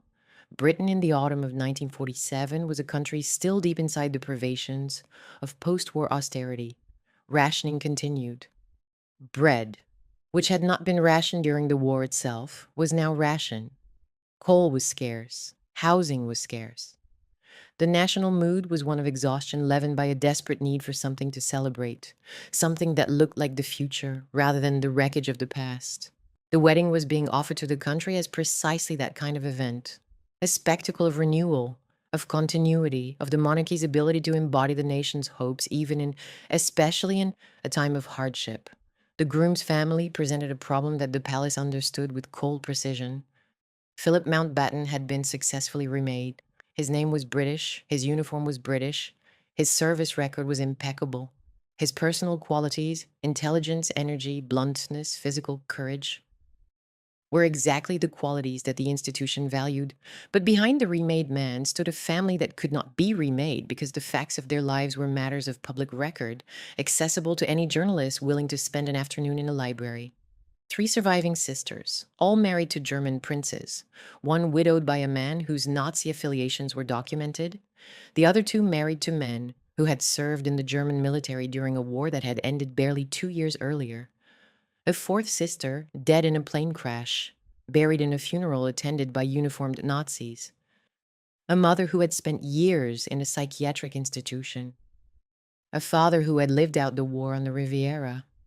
It was, from the palace's perspective, a family history that read like a minefield. And the safest way through a minefield is not to enter it at all. The decision was made. And the precise mechanics of how it was made, by whom, and with what degree of Philip's input remain a matter of some historical uncertainty that Philip's 3 surviving sisters would not be invited to the wedding. The rationale was straightforward, at least in its institutional logic. Anti-German feeling in Britain was still acute, the public would not understand, the press would ask questions that had no comfortable answers, and the wedding could not afford to be shadowed by a controversy about the groom's Nazi-connected relatives when it was supposed to be a moment of national joy. The sisters were a risk. The risk was managed by exclusion. The logic extended beyond the sisters themselves to the entire constellation of German connections that their presence would have made visible. Each sister would have arrived with a husband, or, in Sophie's case, with a second husband whose Hanoverian title was itself German. The husbands would have been scrutinized. Their wartime records would have been examined. Gottfried of Hohenlohe-Langenburg's military service would have been noted. Sophie's connection to the late Christoph of Hesse would have been raised. The press, which in 1947 was hungry for human interest stories and not inclined toward nuance where German connections were concerned, would have turned the guest list into a news story, and the news story would not have been about Elizabeth's dress, or the national celebration, or the fairy tale romance. It would have been about the groom's embarrassing relatives, and that was a story the palace could not permit. King George VI's role in the decision deserves careful handling. He was not by temperament or by record a cruel man. He was a cautious one. He had spent the war as a visible symbol of British endurance, staying in London during the Blitz, visiting bombed neighborhoods, maintaining the public presence that the nation needed from its monarch. He understood, with the instinctive precision of a man who had been trained for the role, since his brother's abdication, that the monarchy's survival depended on its ability to read public sentiment and to avoid provocations that could damage the institution's standing. The wedding was not a private family occasion. It was a state event, and state events are governed by state logic, which means that the feelings of the individuals involved are subordinate to the requirements of the institution. George VI may well have felt sympathy for Philip's situation. He may well have understood the human cost of excluding the sisters, but the cost was one that the institution could absorb, whereas the cost of including them, the press scrutiny, the public discomfort, the reopening of wartime wounds, was one that the institution could not. There is also the question of Lord Mountbatten's influence. Philip's uncle, who had been instrumental in engineering the match with Elizabeth, and who understood the machinery of royal politics better than almost anyone alive, was a strategist of a considerable skill and even greater ambition. He wanted Philip inside the British royal family. He wanted the Mountbatten name attached to the throne. And he understood that the German sisters were an obstacle to that objective, not because of anything they had done to him, but because their existence complicated the narrative he was building. Mountbatten's fingerprints are not on any specific document relating to the guest list, but his influence over the entire process of Philip's remaking, the name change, the naturalization, the careful management of the public story, was so pervasive that it would be naive to assume he had no role in the decision to exclude the women whose presence would have undermined the narrative he had spent years constructing. That reasoning was, in its own terms, defensible. Britain had lost over 400,000 people in the war. Every city bore the scars of bombing. Every family had lost someone or knew someone who had lost someone, and the losses were still raw, still recent, still capable of provoking anger at the mention of anything German. To have placed 3 women with German husbands and German surnames in the pews of Westminster Abbey, within camera range of the most watched event of the year, would have invited questions that the palace could not have answered without opening the entire story of Philip's family. The exile, the German marriages, the Nazi connections, the crash, the funeral in swastika-draped Darmstadt. The story, once opened, could not have been controlled, and control was the one thing the palace valued above all others. But the reasoning, however defensible in institutional terms, had a cost that the institution was not the one who paid. Philip paid it. He paid it silently, as he paid most things. Because the alternative, protest, refusal, public complaint, was not compatible with the life he had chosen or the person he had been shaped into. The man who had lost his home at 18 months, his mother to illness, his father to indifference, his favorite sister to a plane crash, and his entire sibling world to the politics of European catastrophe, that man was now asked to stand at the altar of Westminster Abbey without any of the women who had raised him, and to do so with a smile, because the occasion demanded it, and the nation needed it, and the institution required it. He was not consulted about his feelings. He was not asked whether the price was one he could bear. He was expected to absorb the decision the way he had absorbed every other loss in his life, by adjusting, by continuing, by performing normality so convincingly that the performance became, for all practical purposes, the reality. You have to understand what that meant in this world. Philip was not a man who had been raised to expect emotional accommodation. He had been raised in a family that fell apart around him, educated in schools that valued self-reliance above self-expression, and trained in a navy that treated emotional restraint as a professional qualification. He was, by 1947, a man whose entire psychological architecture had been built to withstand exactly this kind of loss. Not because he did not feel it, but because he had been given no framework for feeling it that did not involve swallowing it and moving on. The sisters were not coming. That was the decision. He accepted it. And in accepting it, he completed the transformation that the palace had been engineering since the engagement was announced.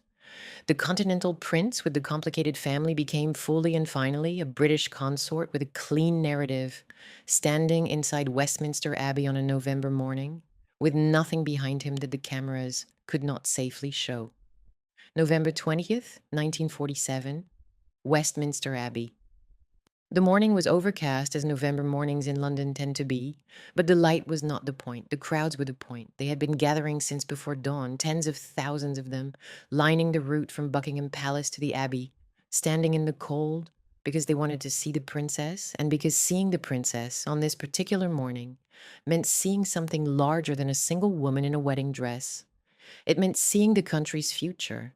It meant seeing the war recede, however briefly, behind a spectacle of gold and white and the ancient ritual of a church ceremony conducted in the full view of the nation. Britain needed this wedding.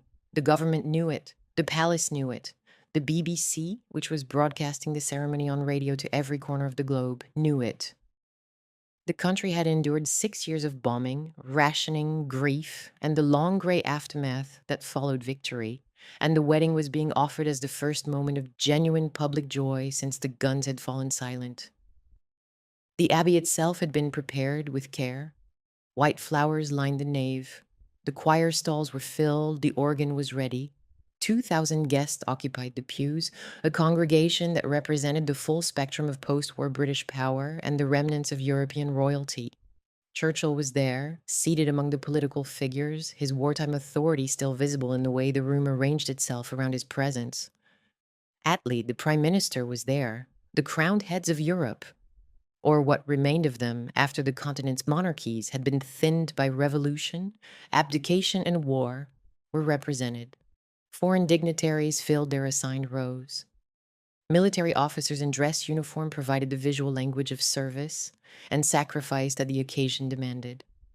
The Abbey was not merely a church that morning. It was a stage set for the projection of national identity, and every element, and the flowers, the music, the guest list, the seating plan, the camera positions, had been arranged to serve that projection. Elizabeth arrived in the Irish state coach, drawn by gray horses along the mall, through crowds that pressed against the barriers and cheered with the particular fervor of people who have been waiting for something to celebrate and have finally been given permission. She wore a dress designed by Norman Hartnell, ivory duchesse, satin embroidered with crystals, and 10,000 seed pearls, decorated with symbols of the Commonwealth nations: the York rose, the Scottish thistle, the Canadian maple leaf, the South African protea, the Australian wattle. The dress was itself a political document, a statement of imperial continuity rendered in silk and beadwork. Elizabeth had saved ration coupons to pay for the fabric, and citizens across the country had sent their own coupons as gifts, most of which had to be returned, because ration coupons were not legally transferable. That small detail captures something true about the moment. The wedding was both extravagant and constrained, both a fantasy and a product of the same austerity that shaped every other aspect of British life in 1947. The princess was 21 years old. She looked, by every account, composed and luminous. Philip was waiting at the altar. He was 26. He wore the uniform of a Royal Navy lieutenant. He had been given the title Duke of Edinburgh that morning, along with the subsidiary titles Earl of Merioneth and Baron Greenwich, and the formal prefix of His Royal Highness. He had, in the space of a few hours, acquired the identity that would define the rest of his public life. What he had lost, the sisters, the family, the name, the history, was invisible. It was supposed to be invisible. That was the point. The ceremony proceeded. The vows were exchanged. The Archbishop of Canterbury, Geoffrey Fisher, officiated with the measured gravity that the occasion demanded. The service followed the Book of Common Prayer, the same words that had been spoken at royal weddings for generations, and the familiarity of the liturgy was itself a form of reassurance. The language of continuity, spoken in a building that had witnessed coronations and funerals and state ceremonies for nearly 1,000 years, on a morning when the nation needed to feel that the old structure still held. The couple knelt, the prayers were said, the register was signed. The service was broadcast by the BBC to an estimated 200 million listeners worldwide, which made it, at the time, the largest audience ever to witness a wedding. In homes across Britain, families gathered around wireless sets and listened to the ceremony with the particular attentiveness of people who had been through something terrible together and wanted collectively to believe that the worst was over. Philip stood through all of it with the composure that had become his defining characteristic.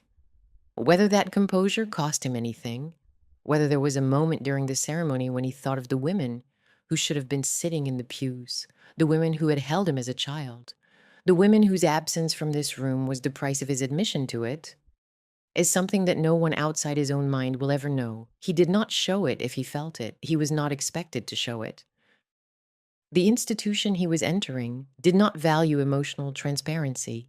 It valued control, and Philip controlled himself with the same discipline he had applied to everything else in his life: schoolwork, naval duties, physical challenges, the management of grief, the suppression of the inconvenient past. He smiled. He said his vows. He walked down the aisle with his new wife on his arm. He stepped into the carriage. The crowds cheered. The photographs were taken. The wedding breakfast was held at Buckingham Palace. The cake was 4 tiers high, 9 feet tall, made with ingredients that had been donated from across the Commonwealth because British rationing could not supply them. The honeymoon began at Broadlands, Lord Mountbatten's estate in Hampshire, and then continued at Burghall in Scotland.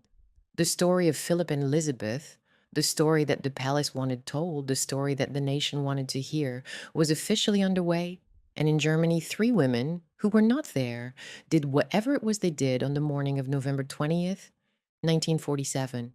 The historical record does not say. There is no account of how Sophie or Margarita or Theodora spent the day their brother married the future Queen of England without them, whether they listened to the broadcast if it was available to them in the American, British, or French zones of occupied Germany, whether they gathered together or stayed apart, whether they spoke about it or maintained the kind of studied silence that royal families are trained to produce in the face of institutional decisions they cannot reverse, whether they felt anger or sadness or resignation or some complicated mixture of all three that has no single name, whether they understood the decision or resented it, whether they told their children, who were old enough by then to ask questions, why Uncle Philip's wedding was happening without them.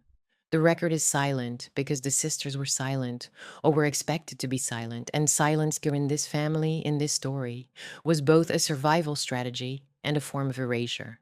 The same discipline that had carried them through exile, through displacement, through the collapse of their mother's mental health, through the death of Cecile, through 6 years of war, through the destruction of the order their marriages had been built to sustain. That same discipline now required them to absorb one more loss, one more exclusion, one more demonstration that the world they inhabited valued their compliance more than their presence. They had been trained for this. Every royal woman in Europe had been trained for this. You do what the family requires. You accept the decision. You do not make a scene. The scene, if anyone makes one, is always worse for the person who makes it than for the institution that provoked it. What can be said with certainty is this: the absence was deliberate, it was institutional, and it was permanent in its effects. Once the wedding photograph existed without the sisters, the British story of Philip could proceed on cleaner lines. He was a naval officer, he was a duke, he was the husband of the future queen. He was Philip Mountbatten, born in Corfu, educated at Gordonstoun, distinguished in the war, devoted to Elizabeth. The messy continental backstory, the four sisters, the German marriages, the crash, the funeral in Darmstadt, the mother in the sanatorium, the father on the Riviera, did not disappear. It was not erased in the literal sense, because the facts remained available to anyone who looked for them. But it was pushed to the edges of public memory, relegated to the footnotes of royal biographies, treated as background rather than foreground, as context rather than story. The palace did not delete Philip's sisters from history. It did something more subtle and in some ways more effective. It made them irrelevant to the narrative it was constructing. And the narrative it was constructing was the only one that most people ever encountered. The distinction matters, and the documentary should be precise about it. The claim is not that the palace conducted a conspiracy to erase 4 women from the historical record. There was no meeting in which courtiers decided to pretend the sisters had never existed. There was no document marked secret ordering the removal of their names from official materials. The claim is something more nuanced and in its own way more damning. The palace and the post-war British public story found it useful, politically useful, emotionally useful, narratively useful, to push them out of the frame. The mechanism was not conspiracy. It was convenience. The sisters were inconvenient, and the most efficient way to manage inconvenience in any large institution is to stop mentioning it. The sisters continued to exist. Their descendants continued to exist. The German princely houses they had married into continued to function.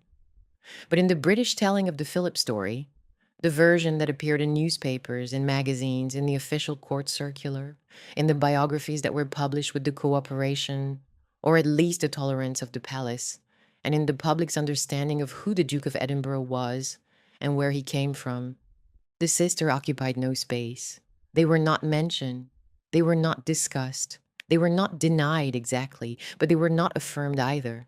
They existed in the liminal territory between acknowledged fact and active memory, and in that territory they remained largely undisturbed for decades.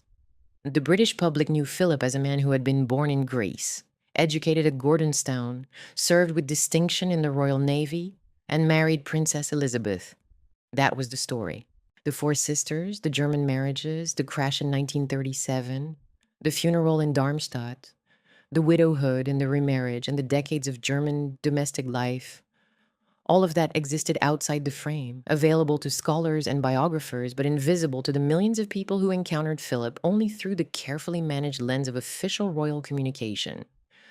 Philip, for his part, did, what the institution required. He did not speak publicly about his sisters. He did not campaign for their rehabilitation. He did not, as far as the public record shows, make any visible effort to reintroduce them into the British narrative of his life. Whether this silence was imposed from outside or maintained from within, whether he was told not to speak of them or whether he chose not to, out of loyalty to the institution he had joined, or out of the habit of emotional containment that his entire life had taught him, is impossible to say with certainty. What is clear is that the silence held for years, for decades, through coronations and state visits and Commonwealth tours and the raising of 4 children and the slow, grinding accumulation of public duties that constituted his life as a consort.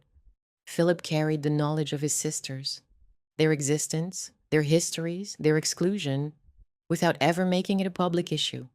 That silence is one of the most revealing details in the entire story, because it tells you something not only about Philip, but about the institution he inhabited. The British monarchy operates on the principle that private complexity must never be allowed to disturb public simplicity. The public version of any royal life is always cleaner, neater, and more narratively satisfying than the private reality, because the public version exists to serve the institution, and the institution exists to serve the nation. And the nation, or so the theory goes, is best served by a monarchy that appears stable, unified, coherent, and free from the kind of messy, continental entanglements that Philip's real family history represented. The sisters were not excluded because they were bad people. They were excluded because they were complicated people, and complication was the one thing the palace could not afford. The immediate aftermath of the wedding hardened the exclusion into something permanent. The newlyweds settled into royal life. Philip took on public duties with the energy and directness that would become his hallmark, visiting factories, touring military installations, making speeches that were slightly more blunt than the palace would have preferred and slightly more interesting than the speeches that most royal consorts had historically produced. Elizabeth prepared for the role that would arrive sooner than anyone expected. George VI's health was already declining. The king's lung cancer was not yet diagnosed, but the signs of fragility were visible, and the succession that everyone assumed was decades away was in fact only 5 years distant. The machinery of royal life absorbed Philip completely, and the machinery had no mechanism for accommodating the German sisters. There was no formal ban, no written policy, no document in the royal archives titled Protocol for the Exclusion of the Duke of Edinburgh's Siblings. There did not need to be. The exclusion operated through the same mechanism that the British establishment has always used to manage inconvenient truths: omission. The sisters were simply not mentioned, not in the court circular, not in the official biographies, not in the press releases that accompanied Philip's public appearances, not in the narratives that the palace offered to journalists writing profiles of the Duke. They were not denied, they were not acknowledged. They existed in the space between those two conditions, and in that space they remained year after year, while Philip's public identity solidified around the version of himself that the institution had constructed. The sisters themselves continued to live. That obvious fact is easy to overlook in a narrative that focuses on their absence from British royal life. But it is important because their lives did not stop when the wedding happened. They had children who grew up. They had marriages that continued. They had domestic realities that were entirely their own, shaped by the specific circumstances of post-war German life. And those realities had nothing to do with Westminster Abbey or the British press, or the question of whether Philip's family was mentionable in polite company. Sophie raised her children from her first marriage, alongside the children she would have with Georg Wilhelm of Hanover. Margarita continued her life in Hohenlohe-Langenburg with Gottfried. Theodora continued at Salem with Berthold. They aged, they adapted. They lived the lives that German princesses of their generation lived, quieter lives than their pre-war ancestors, stripped of political power and most of their public visibility, sustained by property and family and the residual social standing that a princely name still conferred in the Federal Republic. They were not invited to subsequent events. They did not appear at the coronation of Elizabeth II in 1953, which was the next great spectacle of the British monarchy and which, like the wedding, was curated with the same attention to optics and the same careful management of the guest list. They were not part of the family that the British public saw when it looked at the royals. They continued to live their lives in Germany, and the distance between those lives and Philip's new reality grew wider with every passing year, not because anyone wanted it to, but because the structure of the situation made any other outcome functionally impossible.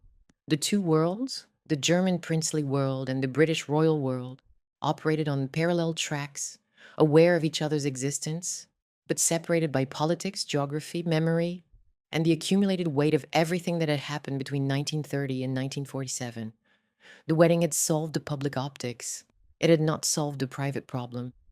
Philip had crossed fully into British royalty, but the sisters remained the absent architecture of his early life, the women who had shaped him before the Navy and the palace reshaped him, the carriers of memories that no one else in his new world shared.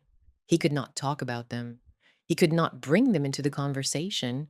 He could not, in any public setting, acknowledge that the most formative relationships of his childhood had been with four women whose married names and wartime addresses made them unmentionable in the world he now inhabited. That is not a lesson about politics. That is a life shaped by the collision between private truth and institutional necessity, and the man who lived inside that collision carried it for 74 years, from the morning he stood at the altar without his sisters to the day he died. The final act of this story asks what became of them. The sisters who were absent, the children who grew up in their households, the descendants who carried the names, and whether the family ever found, at last, a way to bring back into the frame what the 1947 wedding had so carefully removed. The sisters outlived the exclusion, but they outlived it separately, and the stories of what became of them are best told not as a single narrative of shared fate, but as three diverging paths through the second half of a century that had already taken more from them than most people are asked to give. Theodora was the first to die. She passed away on October 16th, 1969, in Constance, Germany. She was 63 years old. She had spent the post-war decades living the life that Salem and Baden offered, quieter than the pre-war years, stripped of the political significance that German princely families had once commanded, sustained by the residual social structures of southern German aristocratic life, and by the educational institution that continued to operate on the estate where she had spent her married life. Berthold, her husband, had survived the war and returned to a diminished world that still retained enough structure to allow a dignified existence, if not a powerful one. Their children grew up in the Federal Republic, German citizens whose princely titles had been formally abolished by the Weimar Constitution, but which persisted, as such things do in Europe, as social markers and family identities. Theodora's death was not a public event in Britain. It did not make the British papers. It was not noted in the court circular. Philip attended the funeral privately, as he attended all the private milestones of his German family, discreetly, without fanfare, without press coverage, without any visible acknowledgement from the institution he served that the dead woman was his sister. He was there, the palace was not. Margarita followed. She died on April 24th, 1981, in Bad Wiessee, Bavaria. She was 76. She had outlived Gottfried, who had died in 1960, and had spent her widowhood in the steady, unremarkable fashion that had characterized her entire adult life. Of the four sisters, Margarita is the one whose story most resists dramatization because her life lacked the extremes that make the other sisters cinematically vivid. She was not killed in a crash. She was not married to a Nazi insider. She was not the intellectual presence at Salem. She was not the last surviving sister who carried the weight of the most combustible history. She was the eldest daughter who did what was expected, who married appropriately, who raised her children, who managed her household with the competence and lack of spectacle that the role demanded, and who lived and died inside the German princely world without ever producing the kind of crisis or revelation that demands narrative attention. Her steadiness is its own kind of testimony. In a family defined by catastrophe, she simply endured. And endurance, though it makes for quiet television, is not a small thing. Sophie was the last. She died on November 24th, 2001 in Munich. She was 87 years old. She had survived everything: the exile from Greece, the collapse of her parents' marriage, the death of Cecil, the Nazi entanglement through her first marriage, the death of Christoph in 1943, the war, the occupation, the denazification process, the exclusion from her brother's wedding, the decades of silence, and the slow reconstruction of a German life inside a second marriage to Georg Wilhelm of Hanover that gave her stability, a new household, and the framework for a second act that lasted longer than her first. Georg Wilhelm died in 1981. Sophie spent her final 2 decades as a widow for the second time, an elderly princess in a Germany that had changed beyond recognition from the country she had first married into in 1930. She had lived through the Weimar Republic, the Third Reich, the Federal Republic, and reunification. She had been a bride at 16, a mother by her late teens, a widow at 29, a second wife at 32, and a second widow at 67. The sheer duration of her life, 87 years, spanning almost the entire 20th century, gave her experience a scale that the other sisters' shorter lives did not possess. Of all the sisters, Sophie's arc is the most morally complex because she is the one who lived long enough to see the world change around her multiple times. And the questions her life raises about complicity, about survival, about the choices available to women inside systems they did not create, about whether the passage of time can redeem what the passage of time has also preserved, are the questions that have no clean resolution. She carried Christoph's legacy for 58 years after his death. She carried the weight of what her first marriage represented for longer than many people carry anything. Whether she made peace with it, whether she understood it in the terms that later generations would use to describe it, whether she regretted it, or whether she simply did what she had always done, absorbed the reality and continued, is something the public record does not reveal. Alice outlived 2 of her 4 daughters, and her own later years deserve their own accounting because they are among the most remarkable in the entire story. After the war, after the German occupation of Greece ended, Alice remained in Athens. She did not return to Britain. She did not rejoin Philip's life in any public way. She founded a religious order, the Christian Sisterhood of Martha and Mary, and devoted herself to an ascetic, contemplative life that was as far from the drawing rooms of Windsor and Buckingham Palace as it was possible to be while still carrying the blood of Queen Victoria. She wore a gray nun's habit. She lived in poverty, or something very close to it. She prayed. She served. She became, in the decades after the war, a figure of genuine religious devotion. Her earlier psychiatric difficulties either resolved or transmuted into the kind of intense spiritual discipline that the Orthodox tradition recognizes and the secular world finds difficult to categorize. In 1967, when the Greek military junta seized power and the political situation in Athens became untenable for a woman of her connections and visibility, Alice was finally persuaded to leave Greece and come to London. She moved into Buckingham Palace, into rooms on the first floor where she lived, in her grey nun's habit, among the gilt and the portraits and the machinery of British state ceremony, for the remaining 2 years of her life. The image is one of the most striking in the entire family story. A deaf, elderly nun in the corridors of a palace, the great-granddaughter of Queen Victoria, reduced to a habit and a prayer book, living under the same roof as her son and her daughter-in-law, the Queen, carrying inside her the memory of everything that had happened since Corfu. The exile, the marriages, the illness, the sanatorium, the death of Cecile, the war, the rescue of the Cohen family, the founding of her religious order, and the long decades of separation from the children she had brought into the world and then, for years, been unable to reach. She was 84 years old, frail, and possessed of a moral authority that derived not from her title. She had long since stopped caring about titles, but from the life she had lived. She died on December 5th, 1969, at Buckingham Palace, the same year that Theodora died in Germany. 2 family members gone in the same year, one inside the palace, one outside it, the geography of their deaths. A final reflection of the division that had defined the family for the better part of half a century. Alice's remains were initially interred at Windsor. In 1988, in accordance with her wishes, they were transferred to the Church of Mary Magdalene on the Mount of Olives in Jerusalem, near the Russian Orthodox convent where her aunt, Grand Duchess Elizabeth Fyodorovna, was buried.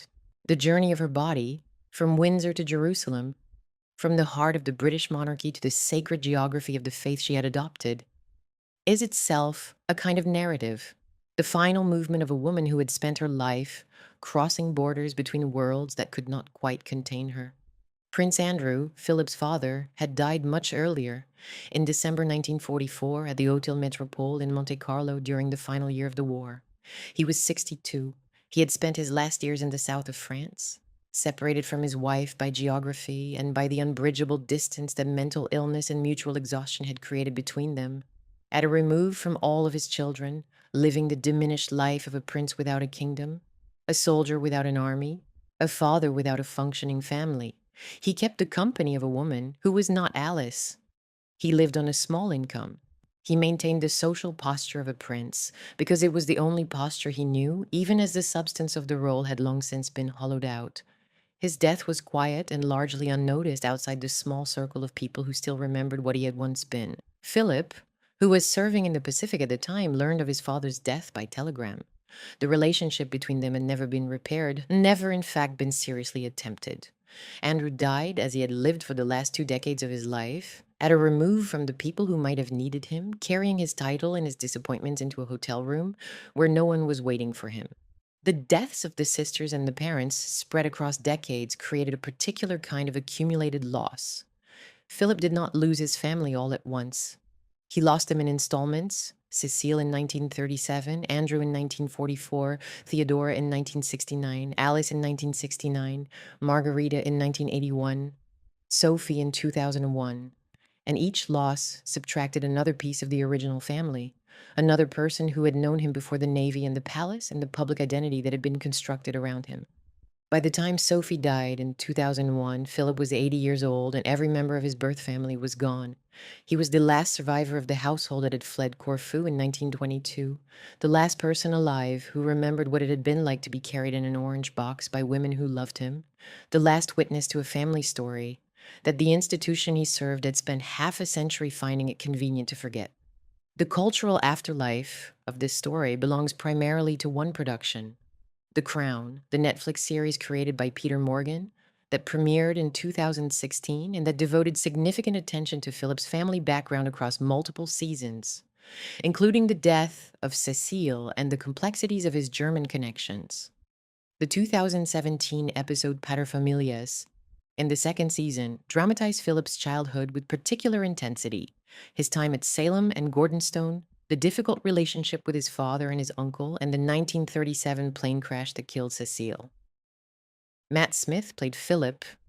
Greg Wise played Lord Mountbatten. The episode was effective television, visually striking, emotionally manipulative in the way that prestige drama knows how to be, and anchored by a performance that captured something true about Philip's emotional containment, even if it fictionalized the circumstances that produced it. The episode treated Cecile's death as the formative trauma of Philip's youth, which is historically defensible and which the biographical sources support. The funeral in Darmstadt was rendered with visual power. The uniforms, the coffins, the young Philip walking through a landscape of Nazi iconography. Where the episode overreached, according to royal historians, including Hugo Vickers, was in inventing a causal link between Philip's behavior at school and the crash, suggesting that family dysfunction at Gordonstown had somehow contributed to the decision to fly in bad weather, and that Philip's own transgressions had set in motion the chain of events that killed his sister. That fictional guilt is the kind of dramatic device that television finds irresistible, because it gives a character an active role in his own tragedy, rather than leaving him as the passive recipient of terrible luck. But it is not what happened. The crash was caused by fog. The pilot could not see. Philip was at school in Scotland, hundreds of miles away, doing nothing that contributed to the disaster. His guilt, if he carried any, was the survivor's guilt of a boy who was alive when the people he loved were not. And that is a different and more honest thing than the manufactured culpability that the series imposed. The broader value of The Crown's treatment lies not in its accuracy, but in its reach. The series introduced Philip's sisters to a global audience that had, for the most part, never heard of them.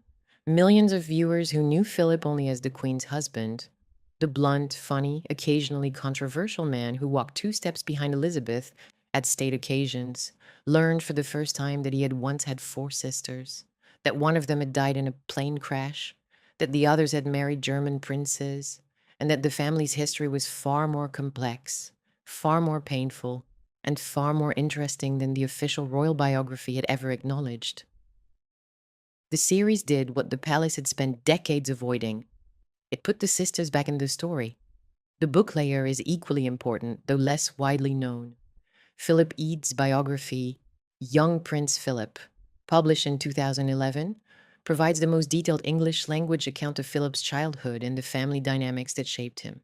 Hugo Vickers' Alice, Princess Andrew of Greece, published in 2000, treats Alice as a figure of independent significance rather than as a footnote in her son's biography.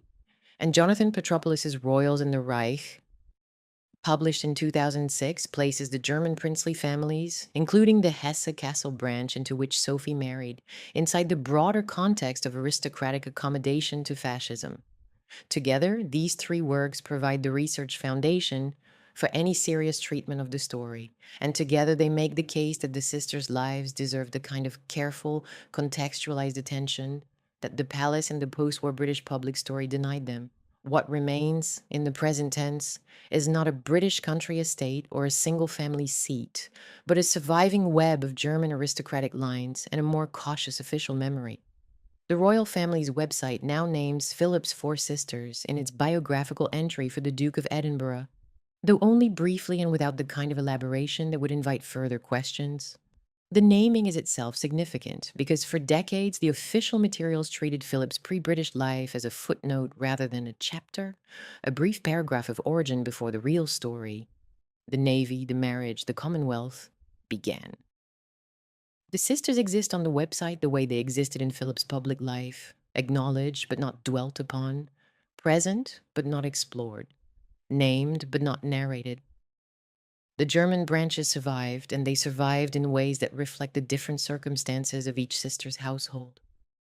The Hohenlohe-Langenburg line continues. Margarita's descendants carry the name and maintain the family's position in the quiet hierarchy of southern German aristocratic society, a world that has far less public visibility than the British royal family, but which persists in its own way as a functioning social and cultural institution.